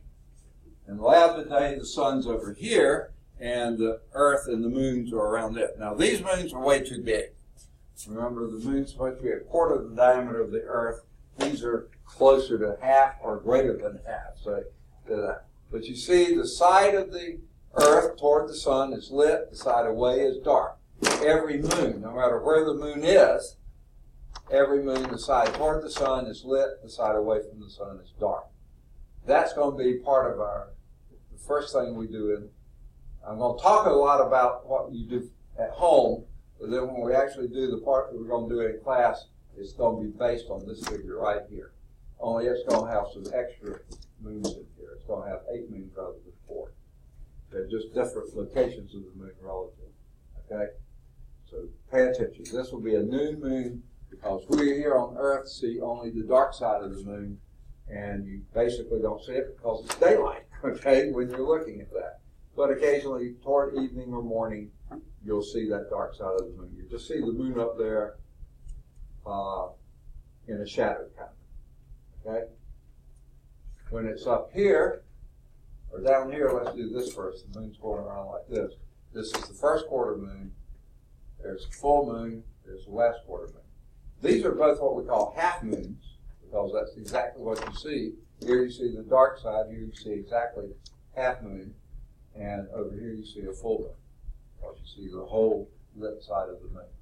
And in between here you have your crescent, gibbous, crescent. This you only see a little sliver lit, here a little sliver lit, here most of it lit but not all, most of it lit but not all. Okay. So that's what we'll talk about in the middle part of the lab we do today. Okay? The main part that we do in class. Okay. Now here's a picture from the book, and the other one was from the book as well. The previous one was our figure 1629, and this one is 1630. Whenever you see a crescent moon, the thickest part of the crescent is the part toward the sun. The tips out here are basically just where it's going to draw the line between there, perpendicular through here. The sun is that direction. So if you ever see a crescent moon, just the way it's pointing this way is the opposite from the sun. The thick part is toward the sun. So these are lying here. The sun's not there. The sun's here. Always opposite. What you see. And so you'll usually see these in early morning or late evening, one or the other. And that's always toward the sun. The thick part is toward the sun. So if it's early morning, this is east. If it's late evening, that's west. Okay? Gotta be. Okay. Now, before we get into eclipses of the sun and the moon's involved with both of those, there's some myths, mistakes, and misunderstanding. They list 3 moon mistakes here. It's a common misunderstanding that the Earth's shadow creates the moon phases. It does not. It does not. This is just the portion of the moon that is lit that we're able to see. Most of that that's lit is on the back side. The other side, we can't see that. We just see this little sliver. Later we'll see more of it until it's half, then mostly, and then full. Okay, so that's one mistake. That's not the shape of the Earth you're seeing there. Okay. Number 2, the phrase a blue moon is not a reference to the color of the moon. It's a reference to an extra full moon that occurs in a season which normally has 3 full moons. Okay? Now, again, thinking back, your synodic month is 27 and what was a half or a third days, right? Third. A third, 27 and a third days. So most of your months, all except February, have 30 or more days, 30 or 31 days. So occasionally you'll have an extra phase of the moon, that shows up at the beginning of the month and at the end of the month. Very rarely, but you'll see that. When that happens on a full moon, you see 2 full moons in a month, that's a blue moon. That's when you have the extra moon for that quarter. And so once in a blue moon means very few and far between. Okay? It doesn't happen often. And the third one is a popular myth of more accidents happening in the full moon phase. They say that the data suggests their accidents happen all the time. It's just that if it is a full moon, people will notice that. If they don't see a moon or it's another phase, they don't pay attention to it. Only if it's full moon. Oh, that happened on a full moon. Well, it must be important. Okay, well, they just noticed it. Now, that being said, I have heard enough people talk about emergency rooms, and we actually had a neighbor, and you could almost map full moons by this guy's behavior. he was wacko. And he would blow up and do something really stupid and idiotic about once a month, and they almost all happen on full moons. And guess what? The whole phrase, lunatic, guess what luna comes from? The moon. And there's a lot of evidence to indicate behavioral stuff does depend on the moon. Now, I don't know what the reasons are or anything else, but we noticed it with him. And it wasn't just it happened to be a full moon that night. We could almost map it out. There would occasionally be, maybe he took meds sometime and it wouldn't happen, but there was one time he poured acid on a neighbor's car because he thought they had put some on his. Okay? One time he actually broke out 2 picture windows in our house. He just would do crazy things. One time he called the police on a neighbor. He didn't like this neighbor. Wasn't a next door neighbor, down the block neighbor, claiming that their dogs bit him.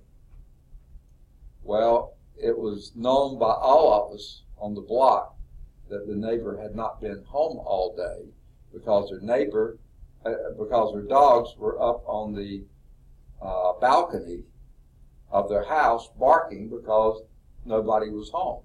And we had to listen to them bark all day long. And yet he called the police late that afternoon saying that he had been bit by one of the dogs. And of course, all the neighbors said, no, the dogs have been up there because they've been barking all day. The neighbor's not even home. So we started calling them the vine climbing dogs. That they climbed down off the second story balcony, went over and bit them and climbed back up. And so we were making fun of him. But anyway, he was wacko. And he seemed to always be at his worst at a full moon. So I won't go into that. I probably did more than you need to hear. So let's move on to eclipses of the sun and moon. What's happening then? The moon's orbit is inclined about 5 degrees from that of the Earth, meaning that when Ishmael is the sun again, and here's the Earth, and the moon is inclined about 5 degrees. So most of the time, the moon is not anywhere near the Earth's shadow at all. Okay? So you don't have an eclipse most of the time. However, on those rare occasions when that 5 degree actually gets behind the Earth, when it should be a full moon, and normally would be a full moon, and it is a full moon here, but the Earth, it moves behind the Earth, now we have what we call a lunar eclipse, because the sun, the Earth, and the moon are all lined up in such a way to form a lunar eclipse. Okay? The proper alignment of Earth, moon, and sun is needed. Now, it happens also occasionally, very rarely, will the moon get exactly in front of the Earth. Most of the time it's at 5 degrees and nowhere close. Okay? But occasionally it will get right in between the sun and the Earth. Now this would be a new moon, right? It would not be a moon you could see. The new moon, and when it crosses in front of the sun, that's called the solar eclipse. Now these are caused by the shadows of the moon. And let me show you what that means. All right. Now, I wish they had done a couple of things a little bit better in this figure. Okay? The main one, you see the sun's out here. Okay? The sun's over here. And most of the time the moon is somewhere there on that 5 degree arc, and its shadow is not even close to the Earth. You're not going to have an eclipse that day. Anytime near that. Because notice what the shadow's doing. The sun's way out here, and the shadows form this cone. It's called a conical shape. It's a cone that goes back here. And at the very best time, now here's the moon. This is the plane of the Earth's orbit. Okay, here. That's our ecliptic, okay, with the sun. here is the plane of the moon's orbit, which is 5 degrees off. Most of those times, the 5 degrees take it way outside, so it'll never cross the Earth. But when the moon is right here, okay, twist this whole thing around some.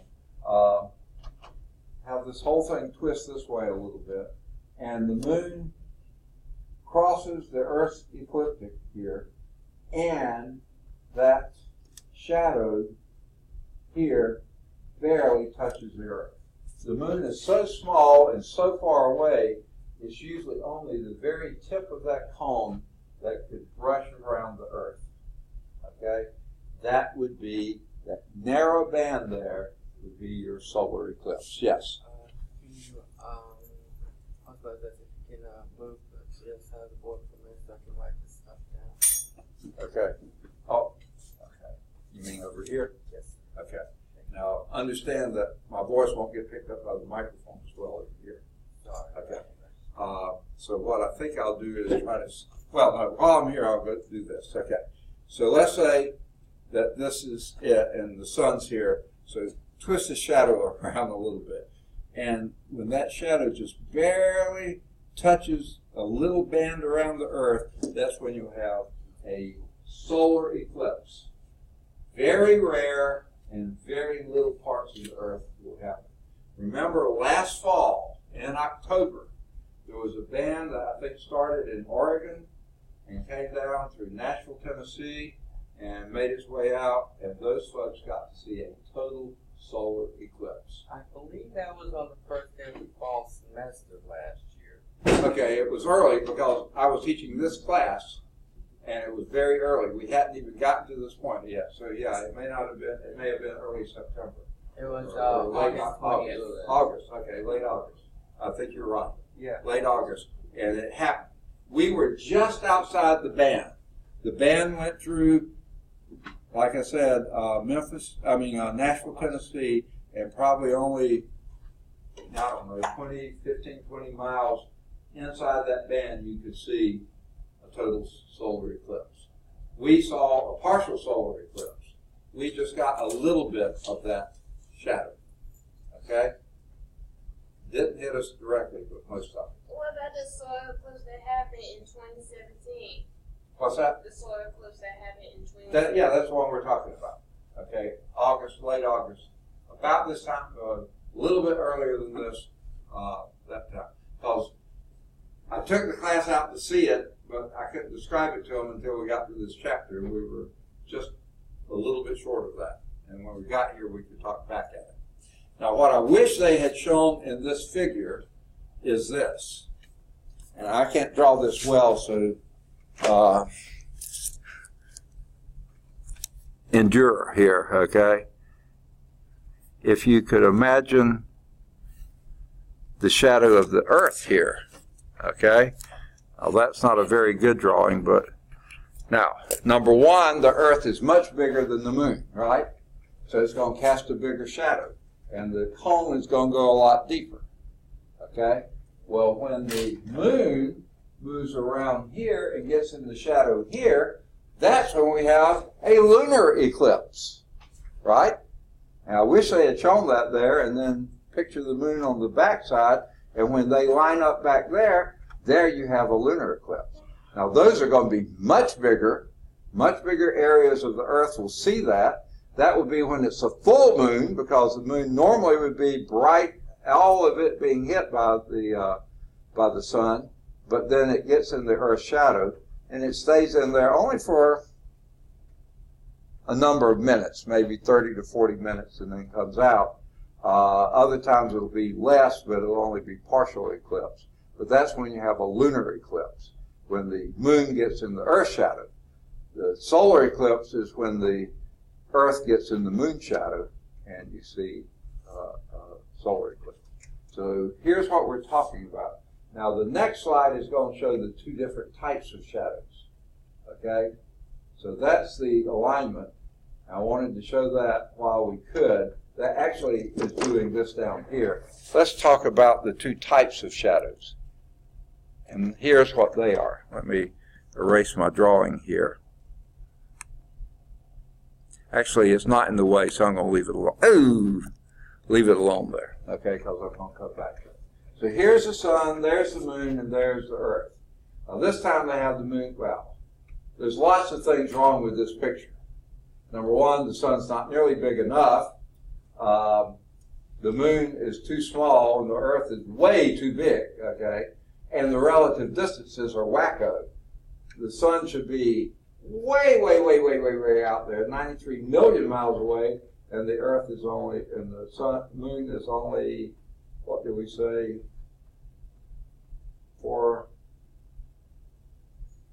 around 400,000 miles, so it's nowhere close, okay? But they're doing this for purposes. The dark part of the shadow where no light gets through, that's called the umbra, and umbra means dark, okay? The lighter part where part of the thing is lit, but most of it is not, that's called the penumbra, and you get this from portions of the sun being blocked, but not the whole sun. Here the whole sun is blocked, but that's a very small shadow.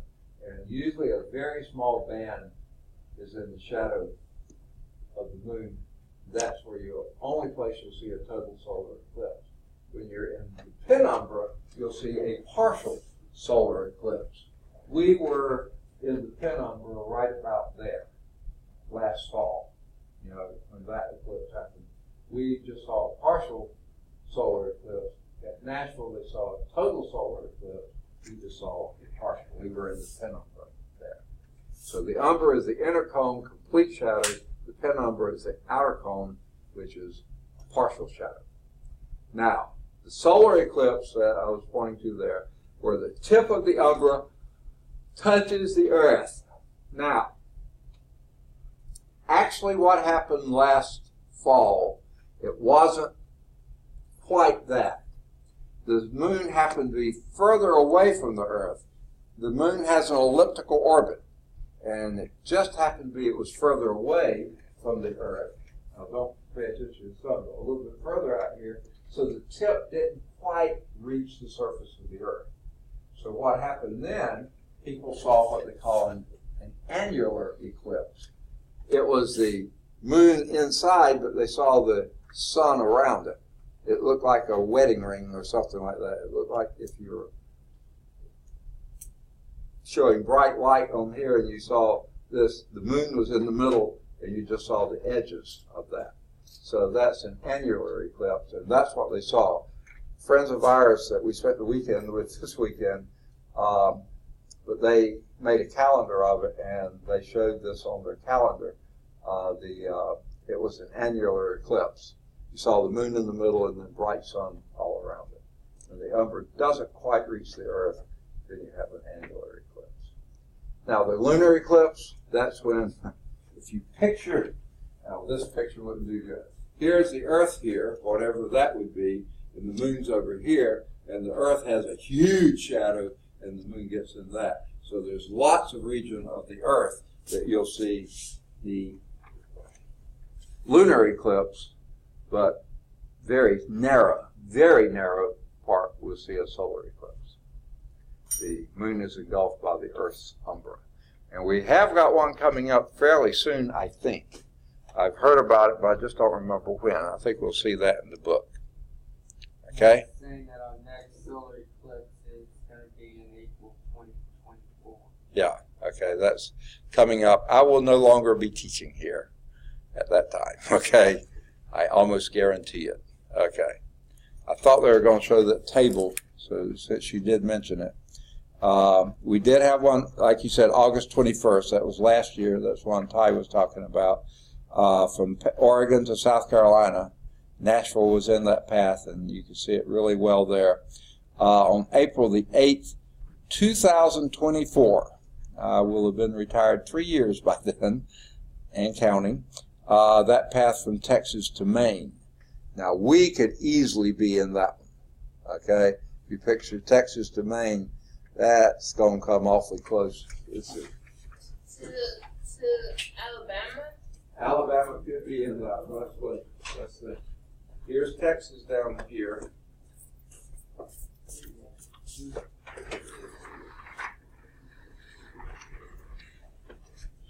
Texas, okay, and there's Maine, and you just imagine that.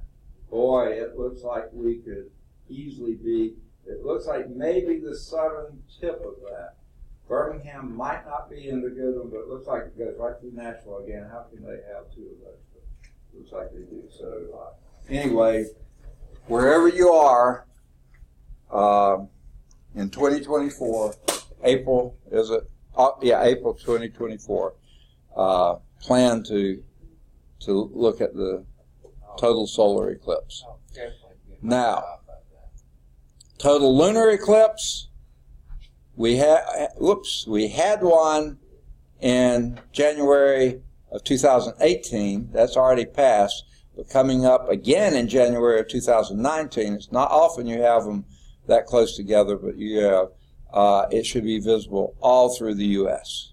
Okay, that should be so. This coming January, next term, you should be able to see that on January 21st. It'd be pretty cold, but get out there and take a look. It will definitely be in the spring semester by then. Yeah, we'll be in spring semester by then. Next one after that, 2 years after it, you'll be transferred somewhere else by then. Okay. So they happen once every year to 3 years. You'll have a total lunar eclipse.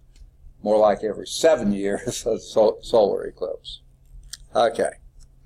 So let's leave that behind and go on to the tides. Okay, now this isn't the roll kind, this is the other kind. Okay. This results from different gravitational pulls on the front and back of the Earth. Okay?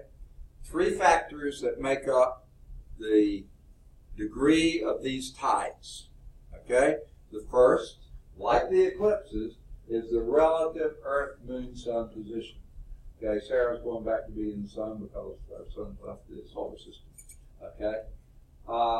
When the Sun is there and the Moon is somewhere here or here, and they're lined up with each other, the 3 are lined up this way, you have the maximum tide then.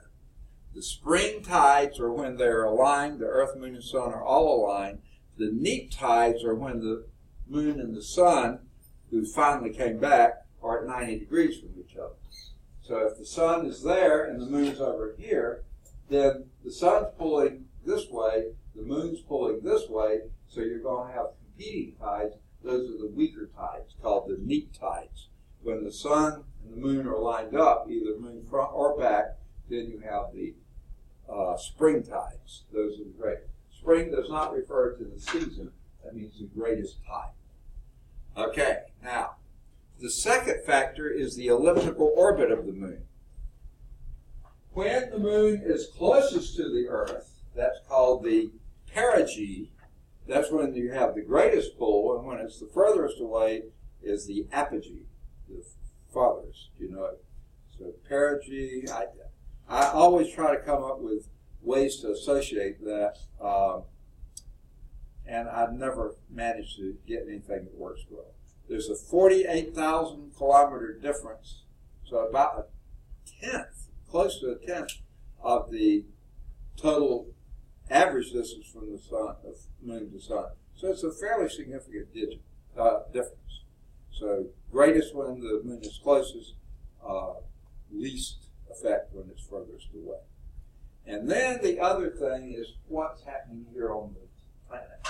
Okay? Okay? Our Gulf of Mexico is one big, kind of flat, open area. The beaches run pretty far out and stuff. You get the least tidal effect there anywhere on the planet. About 1/3 of a meter, which is about a foot. Okay, is all the difference you get at high to low tides. Now on a sloping beach, that looks like it's pretty far, but if you really looked at it, it's not much more than a foot difference. Least tidal effect of just about anywhere on the planet. However, if you go to the Bay of Fundy, which I think is in Nova Scotia, you have a 15-meter tidal range. that's a 5-story building. Remember, 3 meters is about the height of this roof, this room. And it would be 5 stories high. This building at the most is 3 stories, 2 more stories up there. High tide would be up there, low tide would be down here. How in the world do you build your docks there, okay? How do you manage things there? I think what you have to do is have them on poles, way high poles that things move up and down the poles. Otherwise, how in the world would they work? That would be just unbelievable, okay? 15-meter tidal variations. And they happen twice a day. So, I mean, you have a lot of beach sometime and no beach other times, okay? But that's where the water basin is narrow and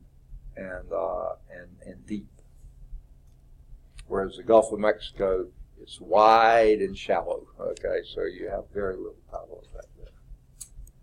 All right, here's showing the first thing when the gravitational pull from the moon.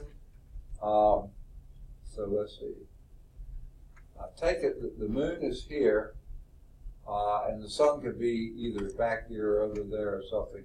When it's greatest, the gravitational pull attracts the water more than it does the soil, the earth part, but it does pull the earth part, leaving you another bulge on the back part. So the moon's over there, pulls the liquid water, pulls the earth next, and then leaves some water behind. So you have minimum tides here and here, maximum tides there and there. Okay? And the 2 bulges are almost, I think, are pretty close to being equal. Okay? So that shows at least the moon's effect. If the sun's on the same side or opposite side of the moon, then that's going to be your spring tide. If the sun's over here, these will be neap tides, and they'll be minimal tides. Okay? Oh, man! We've reached the end. Almost. We made it with about 20 minutes to spare. Yeah, so we're in good shape. Example 16.7 here. How long does it take a reflected beam of light to travel from the Earth to the Moon at a distance of 384,500 kilometers and then back again? Well, you have to know the speed of light and that kind of stuff. And it's all given in a table. And it's about 2.5 seconds to make a round trip. So if you were to flash, and they actually have set this up, believe it or not. They've actually set up on one of the moon landings, they set up a reflector on the surface of the moon that they can actually shoot a laser beam through our atmosphere, and when it hits that reflector and it comes back, it's about 2.5 seconds later it'll come back. Now there's sometimes when the moon's at its apogee, it'll take a little longer. Perigee would be a little less than that, but that would be on average.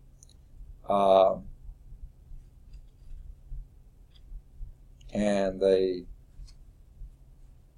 one of these is 2.56 seconds, and the next one is 2.65 seconds. So that would be more like the apogee, and the 2.56 more like the perigee. So it's not a lot of difference, but just a little bit. The person behind the science they speak of this time is a guy named Carl Sagan. Does any of you know that name? Right now. Okay. If you were a generation before you would have recognized the name. He was a good physicist. He was a bright physicist, astronomer, and stuff like this. He wasn't top of the field, but he was the top communicator in his field. Okay? He knew his stuff and knew it well. He wrote books. He did public television. He could explain things, the astronomical stuff, and many other physics things, probably as well or better than anyone else before or since on the planet. He was just incredibly good at communicating science. And he's the one they feature here. As you read this, you might run into some other names that you'll find perhaps useful. But he died in 1996. My older brother, I think, read every word he ever wrote. He just can quote Carl Sagan. The show that he had on was called Nova. I'm pretty sure that's the name of it. But as you read through this, you'll see things about the atmosphere of Venus. That was some of his early research. And like I said, he was a really good scientist and did some important work. But his most famous thing was his communication of science. There's another thing you'll see in here, the Van Allen belt. That would be another potential paper topic. He did work with that, and how it affected Venus. And let's see, it seems like Venus is central to a lot of his work. But it mentions a couple of other people before Sagan, Stanley Miller and Harold Urey. They did some experiments. I don't know if you want to write on those. But anyway, there's quite a bit of stuff there. All right. And then you reach the end of the chapter, okay? And as you expect to hear from me at the end of every chapter, I'll say nothing replaces reading the chapter. I hope you've read it already, but if you haven't, please read it before test, which is Thursday. The last 30 minutes on Thursday will be the test on chapter 16. Okay? The summary on page 430 is one of the longer summaries. It's more than half a page summary. Quite a bit of information there. They sort of narrowed it down, condensed it. The words to pay close attention to are those in italics, and they have quite a few of those. Those also list the key terms, which is almost half an entire column of key terms. And again, they list these alphabetically, but they give the page numbers where you can first define or describe these terms. And then they're applying the concepts. 47 questions, that's about average. They're all multiple choice. The answers are given. To me, the very best study tool for the test would be going through those, applying the concepts. Picking out your answers, then checking afterwards to see if it's right.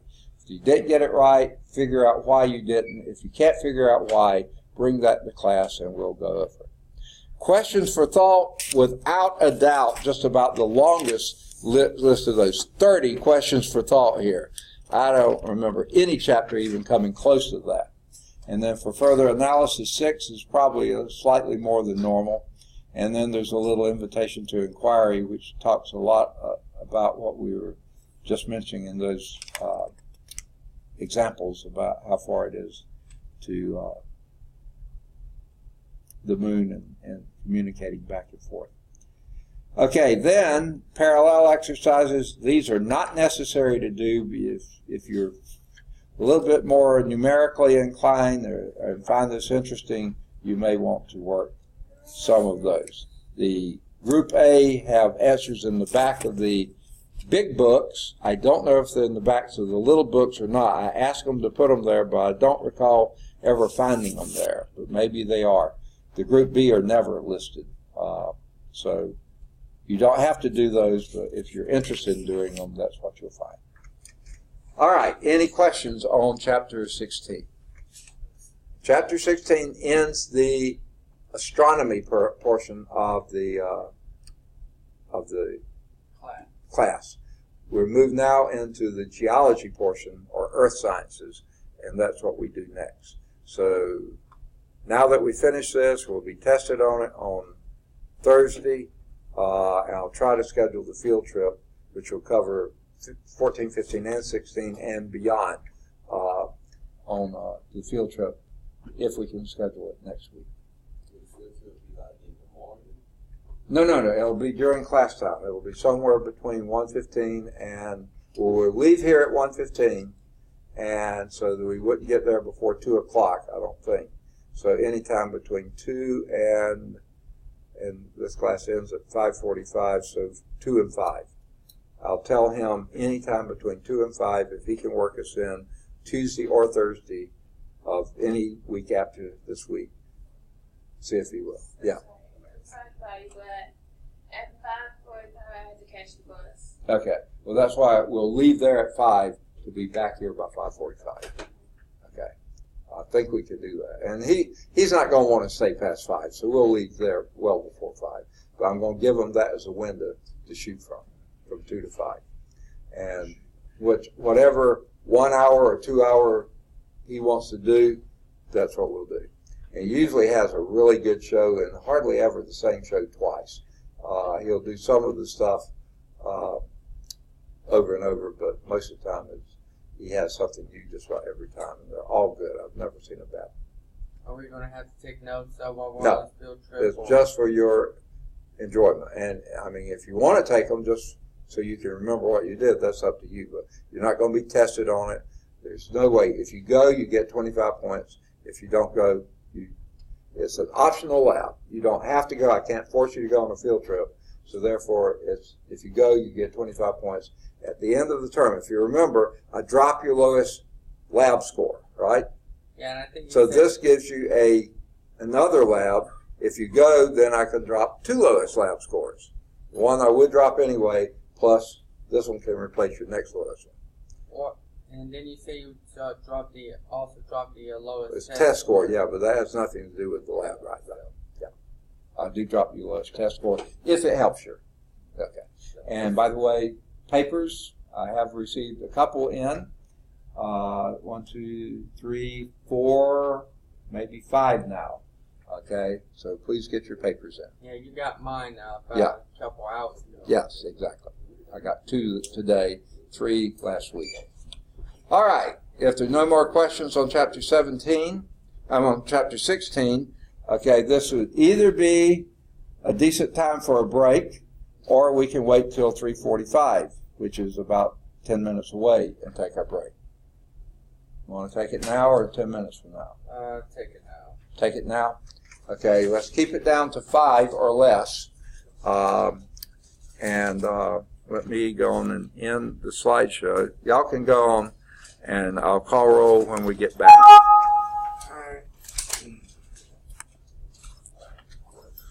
I'll set up for the next one. We won't get very far in chapter 17, but we'll at least introduce it. Oh my goodness, I'm stiff and sore.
I think that was a long 5. Evidently not as long as some people's 5s are.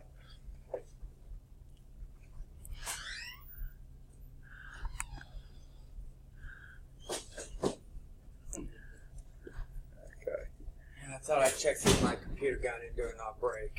All right. So if you see anything going on, don't mind it, all right? Okay. It's nothing personal, right? Okay, you know, I forgot to take... Well, I thought I paused it, but evidently I didn't. you nut! Okay, so anyway, you had some dead time there. So let's get started on rocks and minerals. We don't have much time, but let's at least introduce it. Okay? Pretty picture here. It's the same crystal you see in your book. Your book has some prettier pictures of that crystal. But this is these rose-colored rhodochrosite crystals, naturally occurring form of manganese carbonate. Now, that's not a common mineral, but it's a beautiful mineral, isn't it? Rhodochrosite is but one of about 2,500 minerals that are known to exist, making up the solid materials in the Earth's crust. Okay? They're not all that pretty, though. But some of them are really spectacular, like that one. Okay? Here's the core concept. Okay? Earth is a dynamic body, meaning it's always, always, always changing. Now, the changes may be very slow, but it is always changing. Dynamic body that cycles rocks and minerals through ongoing changes. Now, we'll see this almost every chapter that we hit. We'll talk about something else that's going through a cycle. We're now talking about the rock cycle. Later, we'll talk about hydrologic cycle. We'll talk about all sorts of things that go through cyclic behavior. Now, the first half of if you'll notice back again, the title was Rocks and Minerals. We're actually doing them in the reverse order of that, minerals and rocks. So the first half, we're going to be talking about minerals, like those, okay? And then the second half, we're going to be talking about rocks. There's a rock. Now, this rock, obviously, is made up of different minerals. There's some minerals that are in these bands, some are in the dark bands, some are in the gray bands. There are various types of minerals, and there's probably a mixture of minerals in every band, okay? This is a rock, one of the oldest rocks known to exist. And we'll talk about that this rock has changed and changed and changed again many times over its lifetime. And it's a few billion years old, so it's gone through many changes. We'll come back and talk about that one later. So this title is Rocks and Minerals, but we're talking about minerals first and then rocks. So let's start with the Earth's solid material. Someone keep up with time. Let me know when it's 3:45 and I'll stop. It's what? It is 3:44 now. This is probably more than we can cover in a minute, so let's just start with this next time. Solid Earth materials. Okay? So we just barely got started here. I'll go on and I think I can go on. Well, no, I don't want to end it. Okay. This class has been very good so far about getting papers in it. Like I said, 5 out of 17 people have turned in papers. That's pretty good so far. Keep them coming, people. Keep them coming. But the labs are not so good coming in. The first lab, I'm missing 1, 2, 3, 4, 5, 6. 6 out of 17. That's not so good. These were due more than a week ago. Please get your labs in. Test 1. 1, 2, 3, 4 people out of 17. That's almost a quarter have not even done test 1. Lab 2. 1, 2, 3, 4. Okay, they were better than lab 1. I've not turned that. It's at least a quarter. And test 2, 1, 2, 3, 4, 5, 6 out of 17. That's more than a third have not done the second test. Folks, please get caught up. I'm having to haul around all these labs and tests. I want to get rid of them. I want to give them back to you. But I won't give them back until I get them all in. So please get your labs and tests in. All right, somewhere in here we have, oh yeah. Anyone need the second lab? I know one person does. Okay. Anyone else need lab 2? Do you need lab 2? Lab 2, have to lab the last one. What's that? Yes. You're good on that. Okay. All right. Now, lab 3 is, the title of it is Phases of the Moon. Okay, which goes right along with what we were doing, talking about the moon. Okay, actually, I like to call that chapter the Earth-Moon System. The title of the chapter is Earth in Space, but really it's Earth-Moon System is the bulk of the chapter. And the phases deal with that. Okay? Take one, pass one. Take one. Take one. Take one, pass. Oh, we got two passing. Okay, take one, pass one. Keep one. Keep one. And keep one. Okay. You know, I don't think I need the projector, so I'm going to turn it off. All right. No reason wasting the bulb for no reason, but I am recording, so this will still get recorded. What I think I'll do, since I'm not projecting anymore, is turn on the light. I probably will project in a minute, but I'll make sure that back up in a bit. Okay? But the first thing we're going to do is talk about the phases of the moon. Now, there's the front page is basically just information, just a few of the things here. They talk about moonstruck, lunatic, moonshine, various things that have to do with moon. They also talk about where it comes from, and they think from the word to measure, because we use the moon to measure months and all sorts of things. I'll let you do the reading of that. Now, here's what we're going to be doing. You're going to make at least 6 observations. You're going to try to make at least 6 observations of the moon over about a 2-week period. Now, why a 2-week period? Okay, let me get Dante marked here. Second? Yes, well, it may not be at home, but it'll be someplace, and we'll talk about that in just a second. But you're going to make about 6 observations of the moon over a 2-week interval. Now, ideally, you would wait until the moon,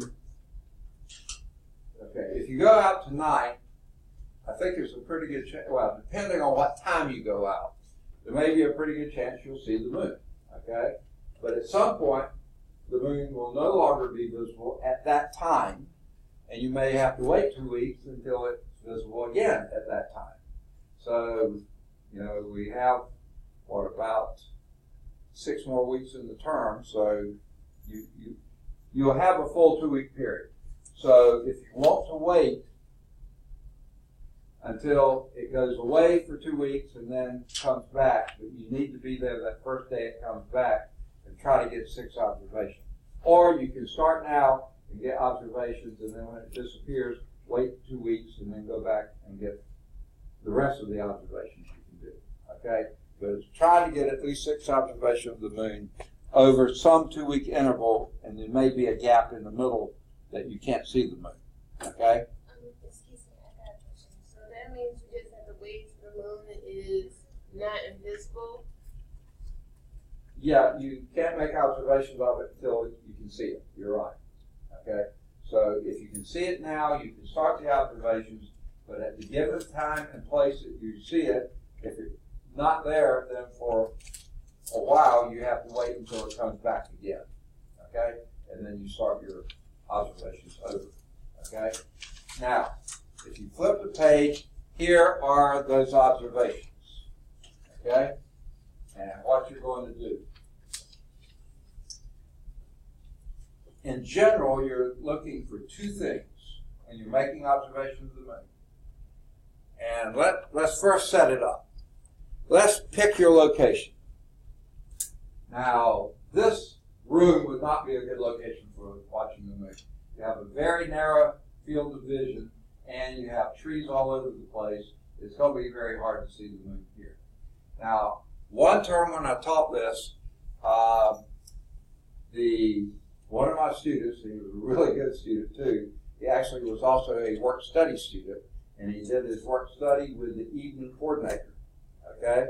So he was here until, I don't know what time officially, but I'm going to guess about 10 o'clock at night, every night. Okay? So what he'd do when he got off work, he knew about what time it would be. He would go out into the back parking lot, okay, and then find the moon there. That's a pretty good place because not many trees. He got far enough from the building, that wasn't a problem, and he could identify things really well. And he did his observations from there, okay? Now, if you're not here on campus, and it was always about the same time of night, and that was good, so that's where he chose. Now, things not so good about it is still in the city, so there was a lot of light pollution. But we're far enough from downtown that we didn't have it as bad as other places. If you live or are near somewhere out in the country and can get there consistently about every other night, then that might be a good place. Now, if you're out there, an open field, possibly even an athletic field, if you're near an athletic complex, but not with the lights on. Okay, you don't want that. Maybe a field that's only used in the daytime, it's okay for you to be there at night. Possibly a parking lot is usually good if there's not many trees there, but you don't want a lighted parking lot. You want it to be, so if you are going to a dark area way out, you might want to take a buddy with you, just especially if you don't want to be there by yourself. But that is the ideal situation. You choose a location that you can get to guaranteed about every other night without fail. Okay? And this guy happened to live close enough to campus, I think, that he could come here on weekends. So if he did have to do it, he could still get to the same place on weekends. So you choose your spot. Find some place. Think it through. Visit a few places. Okay? See what will work. So here's what we want. A spot with relatively unobstructed view of the horizon and the sky. That's why this room would not be good. You don't have any view of the horizon because of all the trees, and you have a very limited view of the sky. So don't do something like this. Get somewhere outside in the open. Okay? The middle of a large open space with few low-profile landmarks near the horizon is ideal. You may not have the ideal, but get as close to it as you can. You will need a little ambient light, like maybe a pen light or something like that, to make some sketches if you need to, but you should not be near any bright sources of light. No street lamps, no, if you're in an athletic field, no lights for the field. You don't want a ball game going on with lights on. You're not going to see anything then. It is important you use precisely the same location for all your observations. So if you find that location, mark it somehow. Okay? If it's a parking lot, maybe take a little can of spray paint and just spray a little circle or something on the thing. No one's going to object to that. I wouldn't graffiti it or anything, but just spray it a little spray so you can go back to that same spot every day. Or if it's numbered parking or something like that, that would be great. Okay? If it's a ball field, need to do something to identify that. Maybe take a bag of chalk, dust, limestone, stuff that they chalk the field lines with, take that and make you a little spot there, okay? That's what you'll do for just getting started on this. Zachary is back. All right. Now, so you choose your spot. Okay? Now,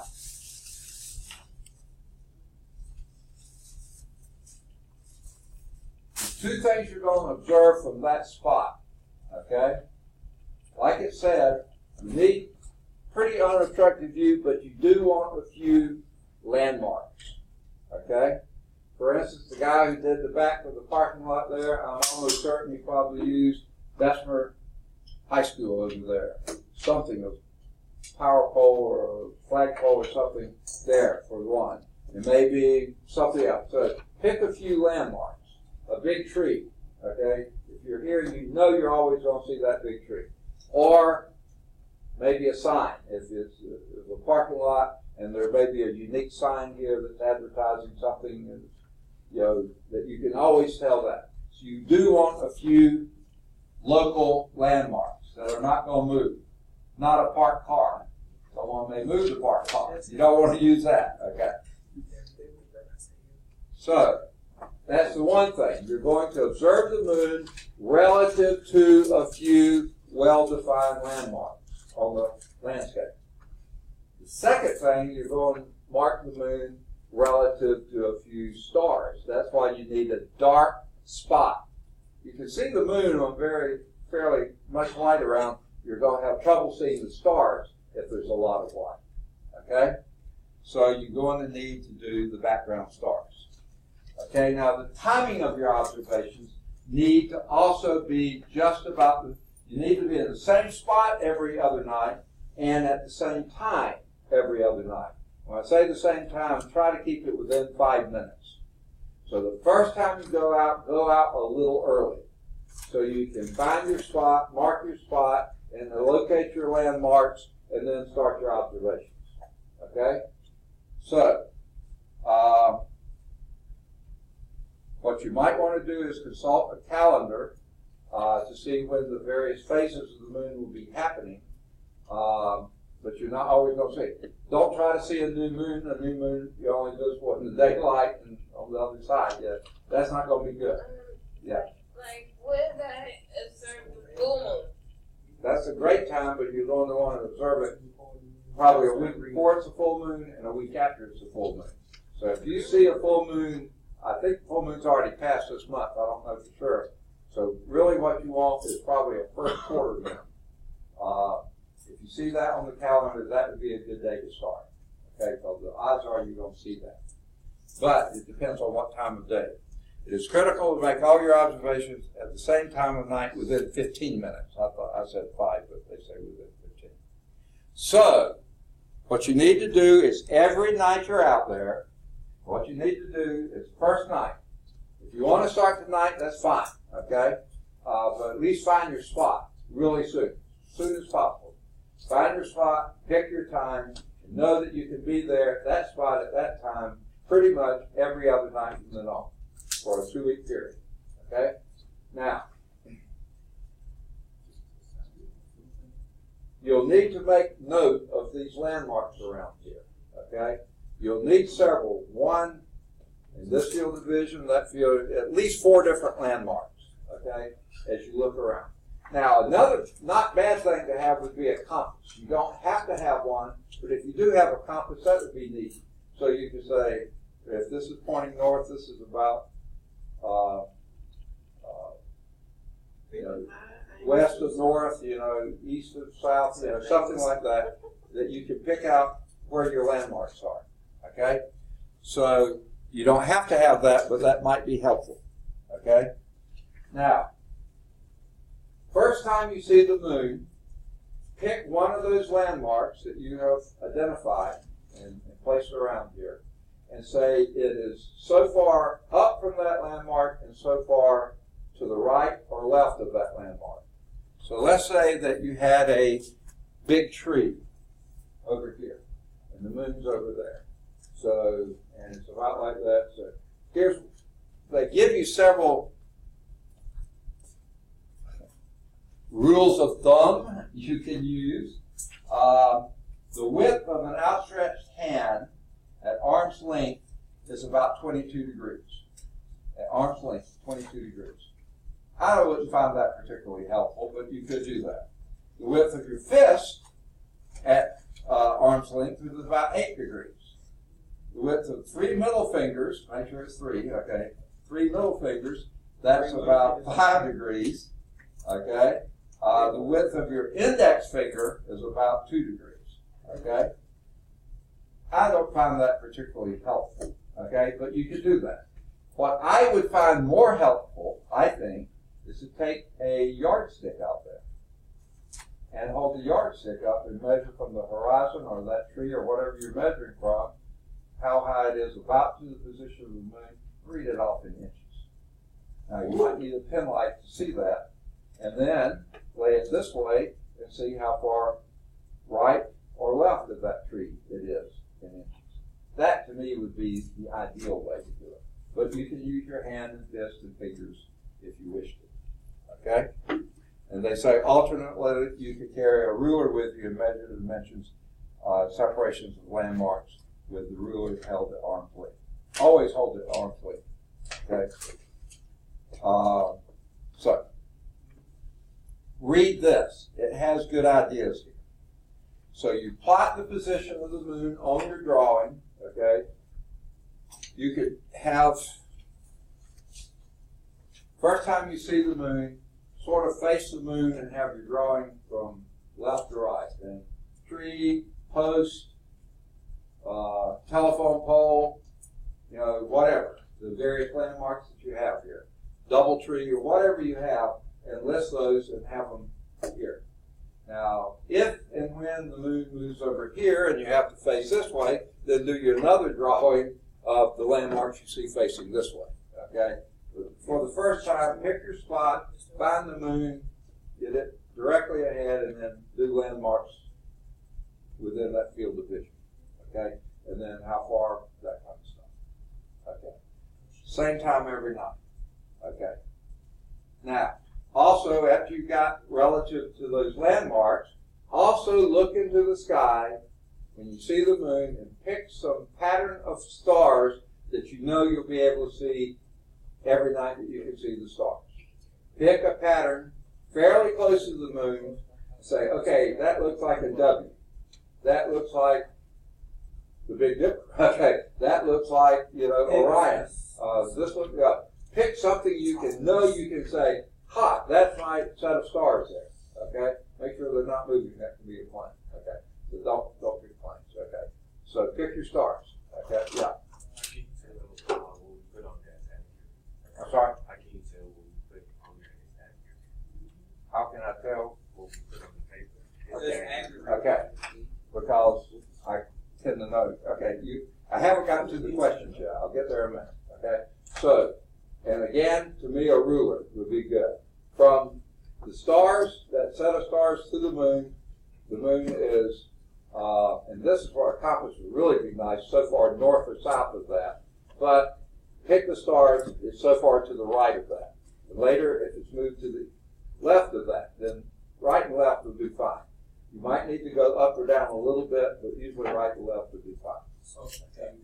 Now, at the end of these observations, okay, and actually east and west, north and south are better than right and left, but right and left will do, okay? That's why a compass would be handy. Here are the 3 questions you're to answer. It's on page 381. Page 379 gives you just general information.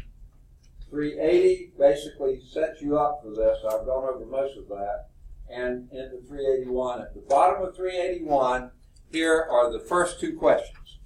How would you describe the night-to-night path of the moon with respect to those landmarks on the ground? And that's why if you pick the moon directly in front of you, wherever it is, directly in front, and do landmarks left to right. You've got 180 degrees here. And then where does the moon? From one night, and don't do 2 consecutive nights. It's every other night. You'll find the moon has moved. If you go at the same time, it's moved. Right, left, up, down. Give as many directions. It's gotten higher in the sky, it's going further to the right. Or lower in the sky, further to the right or left. Give your best description there, night to night. You'll answer that question for the whole 6. What was the pattern? It seemed like it moved from left to right and got higher and then went lower, or something like that. Give up and down, left to right, right to left, whichever. So there's the first question. The second question, in which direction does the moon move relative to the background stars that you picked out that first night? Is it getting further from them, closer to them? Is it moving up, moving down, right or left from that group of stars? So pick that group of stars you know you're going to pick out every night and go from there. Okay? The third question you answer is over on page 380, and this is a graph. Okay? Now that first night is going to be day 0. Okay? So that's going to start here. That first time you see the moon, you tell. If it's a full moon, you put it as a 1. If it's a half moon, you put it as a 1/2. A quarter moon, that's a crescent. You're going to put it as 1/4, something in between half and thing. You pick the relative place for that moon on the first night. The second night is either going to be getting smaller, 2 nights later, either getting smaller or larger. The graph's either going up or down. And then you plot it every time. You may see a dip and then go to the change. You may see a peak and then come down. You'll see some change every other night. So you would do 0, maybe 2. If you can't do 4, do 5. Yeah. So you attempt to do from your first night. Don't do it the next night. Do it 2 nights later. If that 2 nights later it's raining cats and dogs, then do it the next night. And if it's cloudy and you can't see anything, do it the next night. Then if you get a clear night, then 2 nights after that. So what you're doing is trying to get every other night, but if there's a night that's either pouring down rain or so cloudy you can't see a thing, then you just not in town that day or something, the next available night, and then you pick up your 2 nights from there. So you have to keep up with which day it is relative to that first night. The first night is day 0. Now, if the moon drops below the horizon and you can't see it for 2 weeks, then start over and do 0, 1, 2, 5, and then maybe here it's going to be day 25, 15, or something like that. And here you start your number. You change your number so you pick up and go from there. And it's going to be a very different pattern. Yes. So what does this do? What's that? What does this do? It's when you get all the data in. So it could be as early as 2 weeks from now. It could be no more than 4 weeks from now. Somewhere between 2 and 4 weeks is when you. That means it's due in 4 weeks. 2 to 4 weeks. When you get all of the data, then turn it in. Okay. So those are your moon observations. 3 questions form the moon observation. Now, yeah. Do I have to answer? Do I have to answer this question? I don't see a question there, do you? There's no question. Here are the 3 questions. 1, 2, and on the next page, that graph is 3. That list 3, that's the next. Okay? Those are the 3 things you answer, and you answer that either 2 weeks from now or 4 weeks from now, or in between those 2, whenever you've made all your observations, 6 observations. Okay? Now, the next part B. Are you listening? Part B is on page 382, about the middle of the page. So let's go over a few of these terms. Okay? A new moon, you'll never see at night. Okay? You might see it late afternoon or early morning, and you just see the shape of the moon there with absolutely no light coming from it. You just see the shadow of the moon, basically. That's a new moon. Okay? When you just see a very fine, small sliver of the moon, that's called a crescent. And it's C-R-E-S-C-E-N-T. Crescent. Later, you'll see every other night from a crescent, it either goes to being a new moon, it's shrinking, or it's growing. And if it's growing, it'll be a little bit larger crescent 2 nights later, larger crescent, and then after, at some time, you may see a half moon. Okay? That's when you exactly see half of it lit and the other half is not lit. That's called a half moon. There is another name for it. If it was a crescent before and now you see a half moon, that's called a first quarter moon. If you're really into football, that would be a first quarter moon. Okay. Now, after that, you see more and more of the moon lit. When it's more than halfway but less than a full moon, that's called a gibbous moon. Gibbous, gibbous moon. Okay? And then at some point you'll see a full moon. Now there's a lot of days right closer there. It's going to be hard to tell if that's a little before, a little after, or right on a full moon. Check your calendars and pick out when that full moon is. Okay? Now, when that, and then after the full moon, it goes back to being a gibbous moon, but it's getting smaller every day. Then it goes to a half moon again. When it's getting smaller and is a half moon, that's a third quarter moon. Okay? And then after that, the stars all hold up 4 fingers. Never mind, that's football. Okay. Now, after that, then it goes back to being a sliver, which is called the crescent moon. And it gets smaller and smaller until it becomes a new moon again. Okay? When the moon is increasing from crescent to bigger crescent to half moon to gibbous moon to full moon, that's called the moon is waxing, getting a thicker layer on it every day, waxing. When the moon is getting smaller every day or every other day, that's when it's waning, W-A-Y-N-I-G, a waning. Okay? Now, what we're going to do is turn to page 383. Okay? Now, I'm going to turn back on my PowerPoint here and go from this slide. And I've got to turn on my projector as well. And I don't know if you can see well with the light on or if you prefer it off. What do you think? Off? Okay. I'll turn off this. Put these folks on the dark side again. That's cool. Used to be on the dark side. Oh. All right. Now, actually, on page 383, we start in the middle. We don't start at the top, we start in the middle. And the reason is these are questions and tables and figures, and you've got to do the figure 49.1 and 49.2 before you can answer the question 3 at the top of the page. So you have to start in the middle, go to the bottom, and then go to the top. Okay? So, the first thing we're going to do, and I'm going to draw this similar to what they have here. Let me get my pen set up. Okay. Now, here is the sunlight coming in. Like I told you before, this is backward from what it had in the book. Okay. This is the sunlight. The sun is way over here to the right, way off to the right. Here is the earth in the middle of the picture. If the sun's to the right, that means the right half of the sun of the earth is lit and the back half is in darkness. Okay? Now, here are 8 positions of the moon around the earth. 1, 2, 3, 4, 5, 6, 7, and 8. Okay?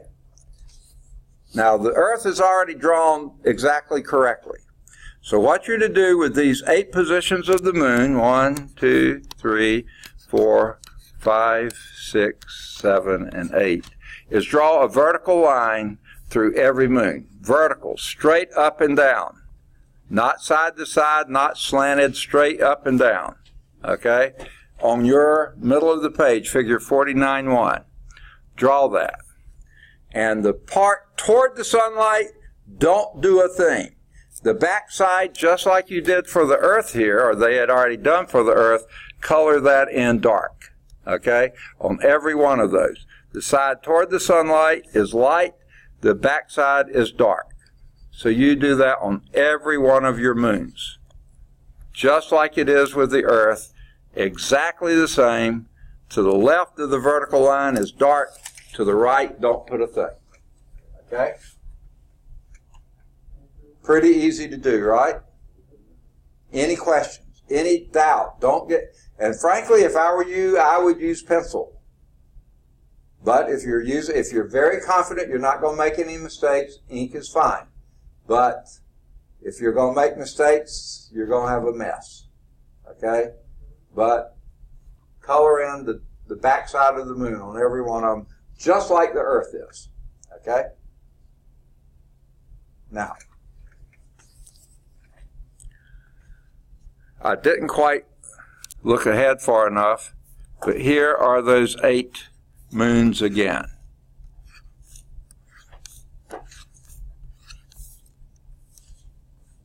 Okay, 1, 2, 3, 4, 5, 6, 7, and 8. Okay? This is at the bottom of the page. Now, if you're on Earth and you're looking at moon 1 there, what do you see? Yes. All you see is the backside of the moon, not a bit of light in it. So therefore, this number 1, color it all in. You're looking at the dark side of the moon, and that's all you see. Right? Does that make sense? Okay. Now you're here on Earth looking up at the second moon, number 2 up there. What do you see? You see mostly darkness, but you see a little sliver of light. And the sliver of light that you see is toward the sun. That's the crescent moon? That is a crescent moon. You're absolutely right. So draw a little sliver in there and darken in the backside. Now, I didn't do a very good job of that because mine is not good, so don't copy mine. Let me see if I can get it a little bit better. Okay. Number 1, I'm going to improve my moon a little bit.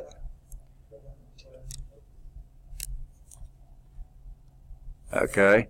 And I'm going to try to make my sliver a little more obvious. Okay, that's better.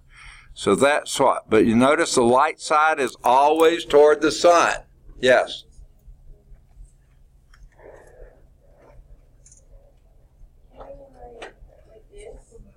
Yeah, that's okay. You've got just a little sliver there. Perfect.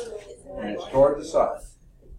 Okay, that was a pretty small one. I tried to do mine a little bit bigger, but that's fine. That's perfectly fine. Okay, look up at number 3. What do you see? That rhymes every time. Poet and don't know it. Okay? What does number 3 look like? Say again? I would say half.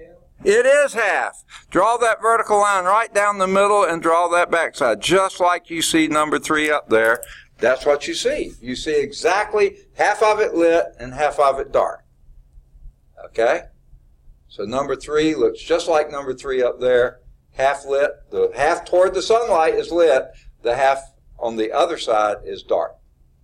Now my vertical line doesn't look very vertical, but you get the general idea. Right? Now look at number 4. What do you see?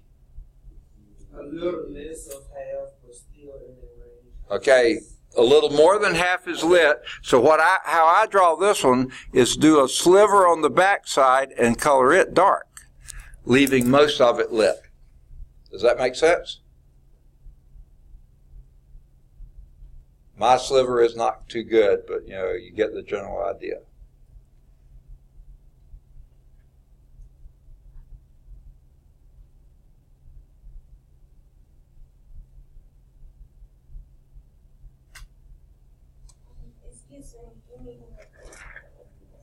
Pardon me? Okay, you're using heat. Use pencil if you can.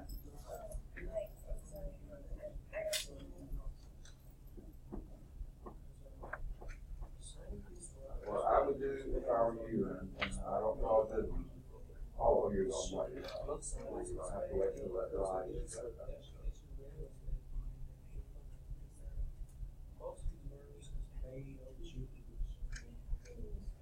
have to wait for it to dry. So come back to that one later. Okay, look at number 5. You're on the Earth. You're looking at 5. What do you see? We see light. Everything's light. The whole side of the moon that you see from here is illuminated. So guess what you do for number 5 there? Nothing. Nothing. Absolutely nothing. It's all lit. So number 5, leave it alone. It'll be completely lighted. Okay? That was real hard to do, wasn't it? Okay, look at number 6. What do you see? We see shoreline number 2. It's not number 2. Light number 4. Most of it's lit, only a sliver is dark. So the backside of the moon, okay, pay attention. On number 6, the backside, what I do is put a little sliver back there and color the little sliver dark, leaving the front side toward the sunlight light. You never color in the right-hand side of the moon. It's only the backside that gets covered. So in other words, number 4 and number 6 should look almost identical. Because you're looking at them, you see most of them lit. Okay? Does that make sense? All right. Number 7, 3rd, 4th. What's that? Number 7, 3rd, 4th. Number 7 is 3rd quarter, exactly. Okay? Are you leading or behind? Never mind. Okay. All right. And 3rd quarter, it looks just like 7 here, which looks just like 3 there, which looks just like 3 here. Draw a vertical line. The back side, the walk away from the sunlight, is dark. The side toward the sun is light. So number 7 is going to be basically just like number 7 and number 3, both top and bottom. Draw a vertical line and draw the back side dark. Okay, does that make sense? Yes, sir. Look at, okay. And y'all can work together. You don't have to be doing this alone. Okay? All right. Yeah, okay. Pick that up. Okay, number 8. What do you see? Second? I still can't hear you. A gibbous? That's the name of the... Over here is gibbous. Number 8 is a? Gibbous. No, it's not gibbous. A part gibbous? Is it all kind of gibbous? Only a little sliver toward the sun is lighted. Crescent. Yes, a crescent. You're absolutely right. So this time draw your little sliver toward the sun and darken in the back part. Leave just a little sliver light. Okay, I probably didn't do my sliver too well, but you get the general idea. So those are your 8 moons that you see from the Earth. Those 8 moons there. Now we go up to the top of the page. In the spaces below, write down the names of the phases corresponding to the sketches down here. Okay? Now, indicate whether a phase is waxing or waning. So what's number 1? What is that? That's a new moon. And it's a new moon, and a new moon isn't doing anything. It's just a new moon. So number 1 is new moon. You don't have to put waxing or waning by it. Okay? What do you call number 2? Waxing crescent. Okay, it's a crescent moon, and it's waxing because you're getting more light each time you go. It's more lighted than this one, and it'll be more lighted yet than that. Excuse me, you said number 2 is a crescent moon? It's a crescent moon, and you can see the spelling on the previous page, C-R-E-S-C-E-N-T, and it's getting more lighted, so that's waxing. Crescent, waxing. Got it? Crescent, waxing. Again, you can work together in groups. You don't have to do it by yourself. Okay, what's number 3? First quarter. Okay, you can either call it a half moon or a first quarter moon. What's it doing?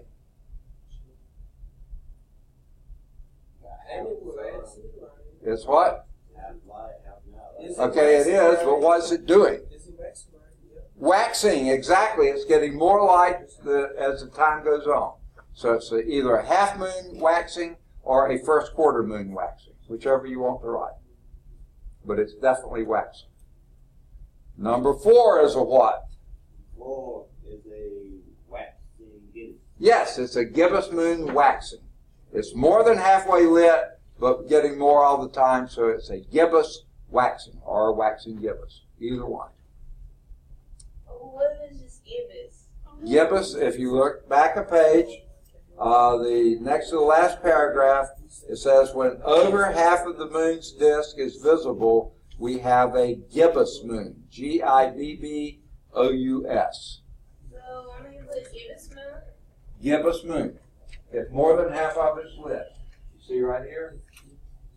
We have a gibbous moon. Gibbous phase. Okay? So that's number 4. And what's it doing? I think you said already. Waxing, exactly.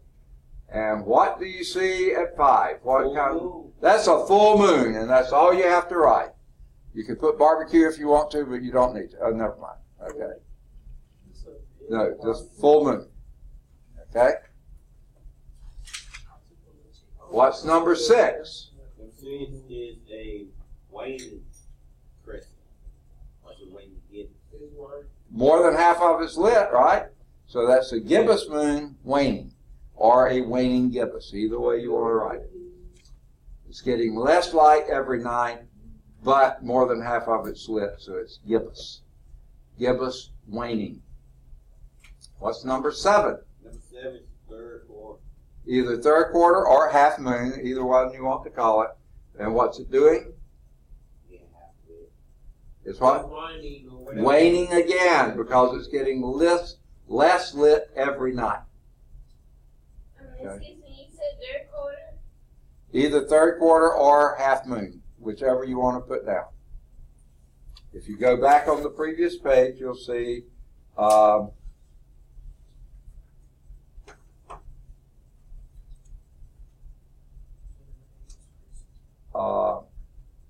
a few days later, the moon, in that same paragraph you were in, a half moon again, called a third quarter this time. So you can either call it a half moon or a third quarter.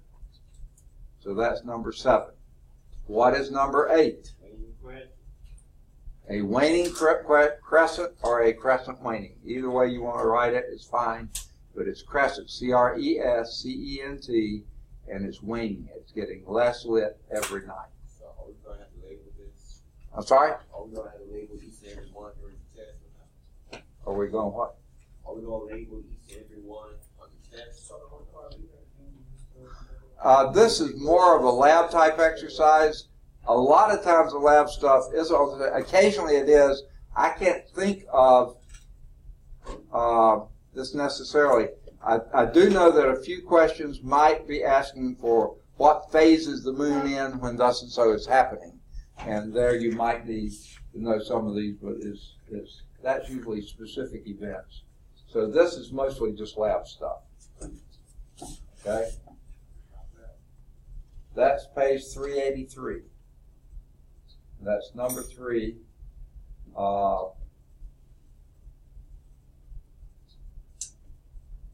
And number 4 really hardly makes any sense at all. So don't even worry with that. Okay. Number 5. Back page 384. Now, here we're going to use our visual aid again. All right. Here we are, and this is really not the right time of year, but it's where I'm standing. So let's just imagine this is early September. We're here. Okay. Now, where would a full moon be relative? You're the sun again. You don't mind being hot in the sun again, right? Okay, he's the sun again. Where would the full moon be? If this is Earth right here, where would the full moon be? Right there. Yes, up here. Only way it could be a full moon to get the full thing of the sun. Okay, The question here is, at what time of day do you expect the full moon to rise? Now notice it's on the opposite side of the earth from the sun, right? So what time of day would you expect the full moon to rise? 12 a.m. Second? 12 a.m. I just Okay. look at it and like, I'm not sure. What did you say? Time of moon rise. I just look at it. What time did you? I said, I'm not sure when time. Oh, I thought you said a time when you started that. Okay. Now when I start quiet. Second? It was a background talk. Say that again? Not too much, but I can't hear you. What did you say? no, don't worry about it. No, what did you say? You read it right. No, he was right. What did you say? You did say something. Someone tell me, what time do you think this would rise? Anything. Pick a time. I heard noon. 9 o'clock. I have to believe about 6 o'clock Okay, AM or PM? p.m. Okay, is that what you said? That's exactly right. About the time the sun is setting, the moon will be rising because it's on the opposite side. So it'd be about 6 o'clock. Okay? That way, because sunset could change in time, to 6 p.m. The full moon would rise about 6 p.m. How about a new moon? Where would the new moon be?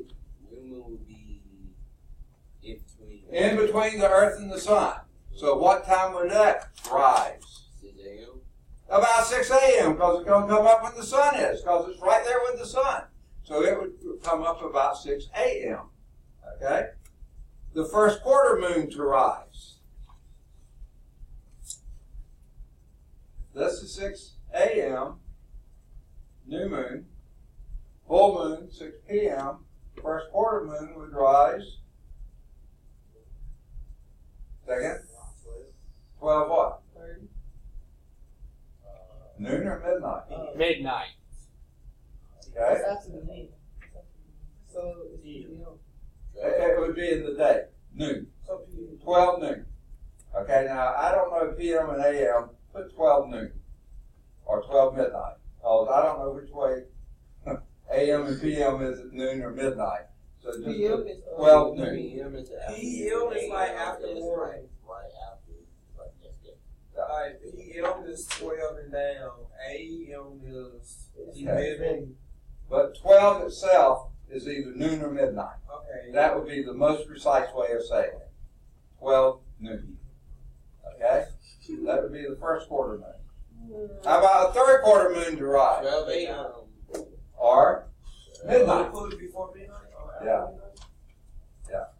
I don't know what you're doing before or after midnight. Anyway, okay. So that's the third quarter moon to rise. How about the first quarter moon to set? At 6. Second? At 6 a.m. Because it's only up for 3 hours, huh? Oh, so 3 p.m. Second? At about midnight. Exactly. 12 hours later, it would set. If it rose at noon, it's going to set at midnight. Somewhere around there, anyway. So that's the first quarter moon to set. That was E. How about the new moon, or a very thin crescent moon to set? 6 p.m. 6 p.m. 6 p.m., right around the same time the sun sets, because it's right there between us and the sun. It's going to rise and set with the sun. So that would be about 6 p.m. Does that make sense? Do we have a test today? I'm sorry? Do we have a test today? Do we have a test today? Yeah. Okay. And unfortunately, we finished the lab way early, haven't we? Yeah. That is terrible, isn't it? Y'all are going to have to get here on the computer course evaluation. We got through too soon, yes. I'm sorry? I guess it's okay. Now, it's going to rise one of those, you can't do it both. You can just talk to them. Okay, now you can't turn in the lab until you get your moon observations done. But please do turn it in, because you just answered the vast majority of the questions on the lab. If you don't turn it in, you get a 0. If you do turn it in, yes. All right. So we're going for it. Field trip.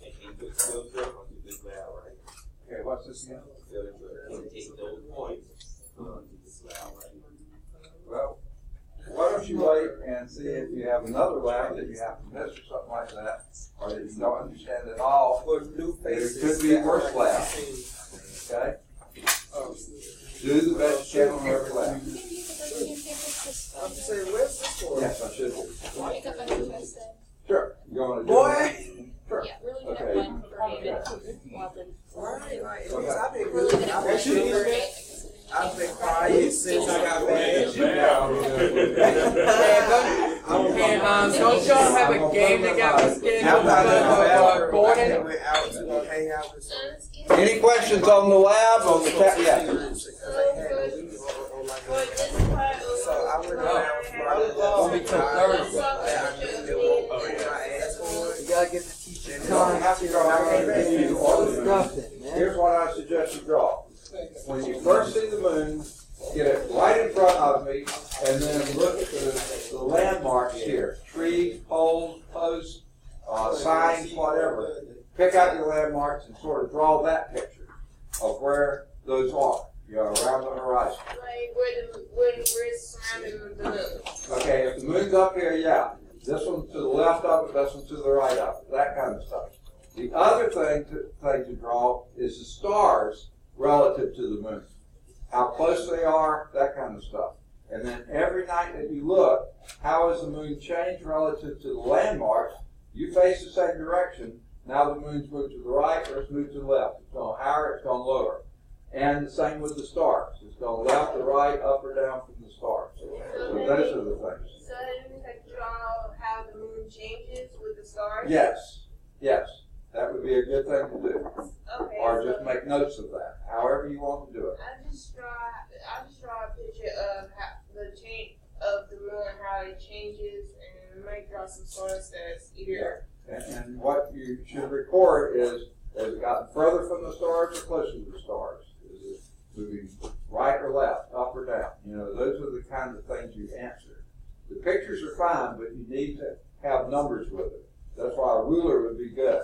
It was 3 inches from the stars, now it's 4 inches, and now it's 2.5 inches. To indicate what's it doing relative to the stars, relative to the landmarks.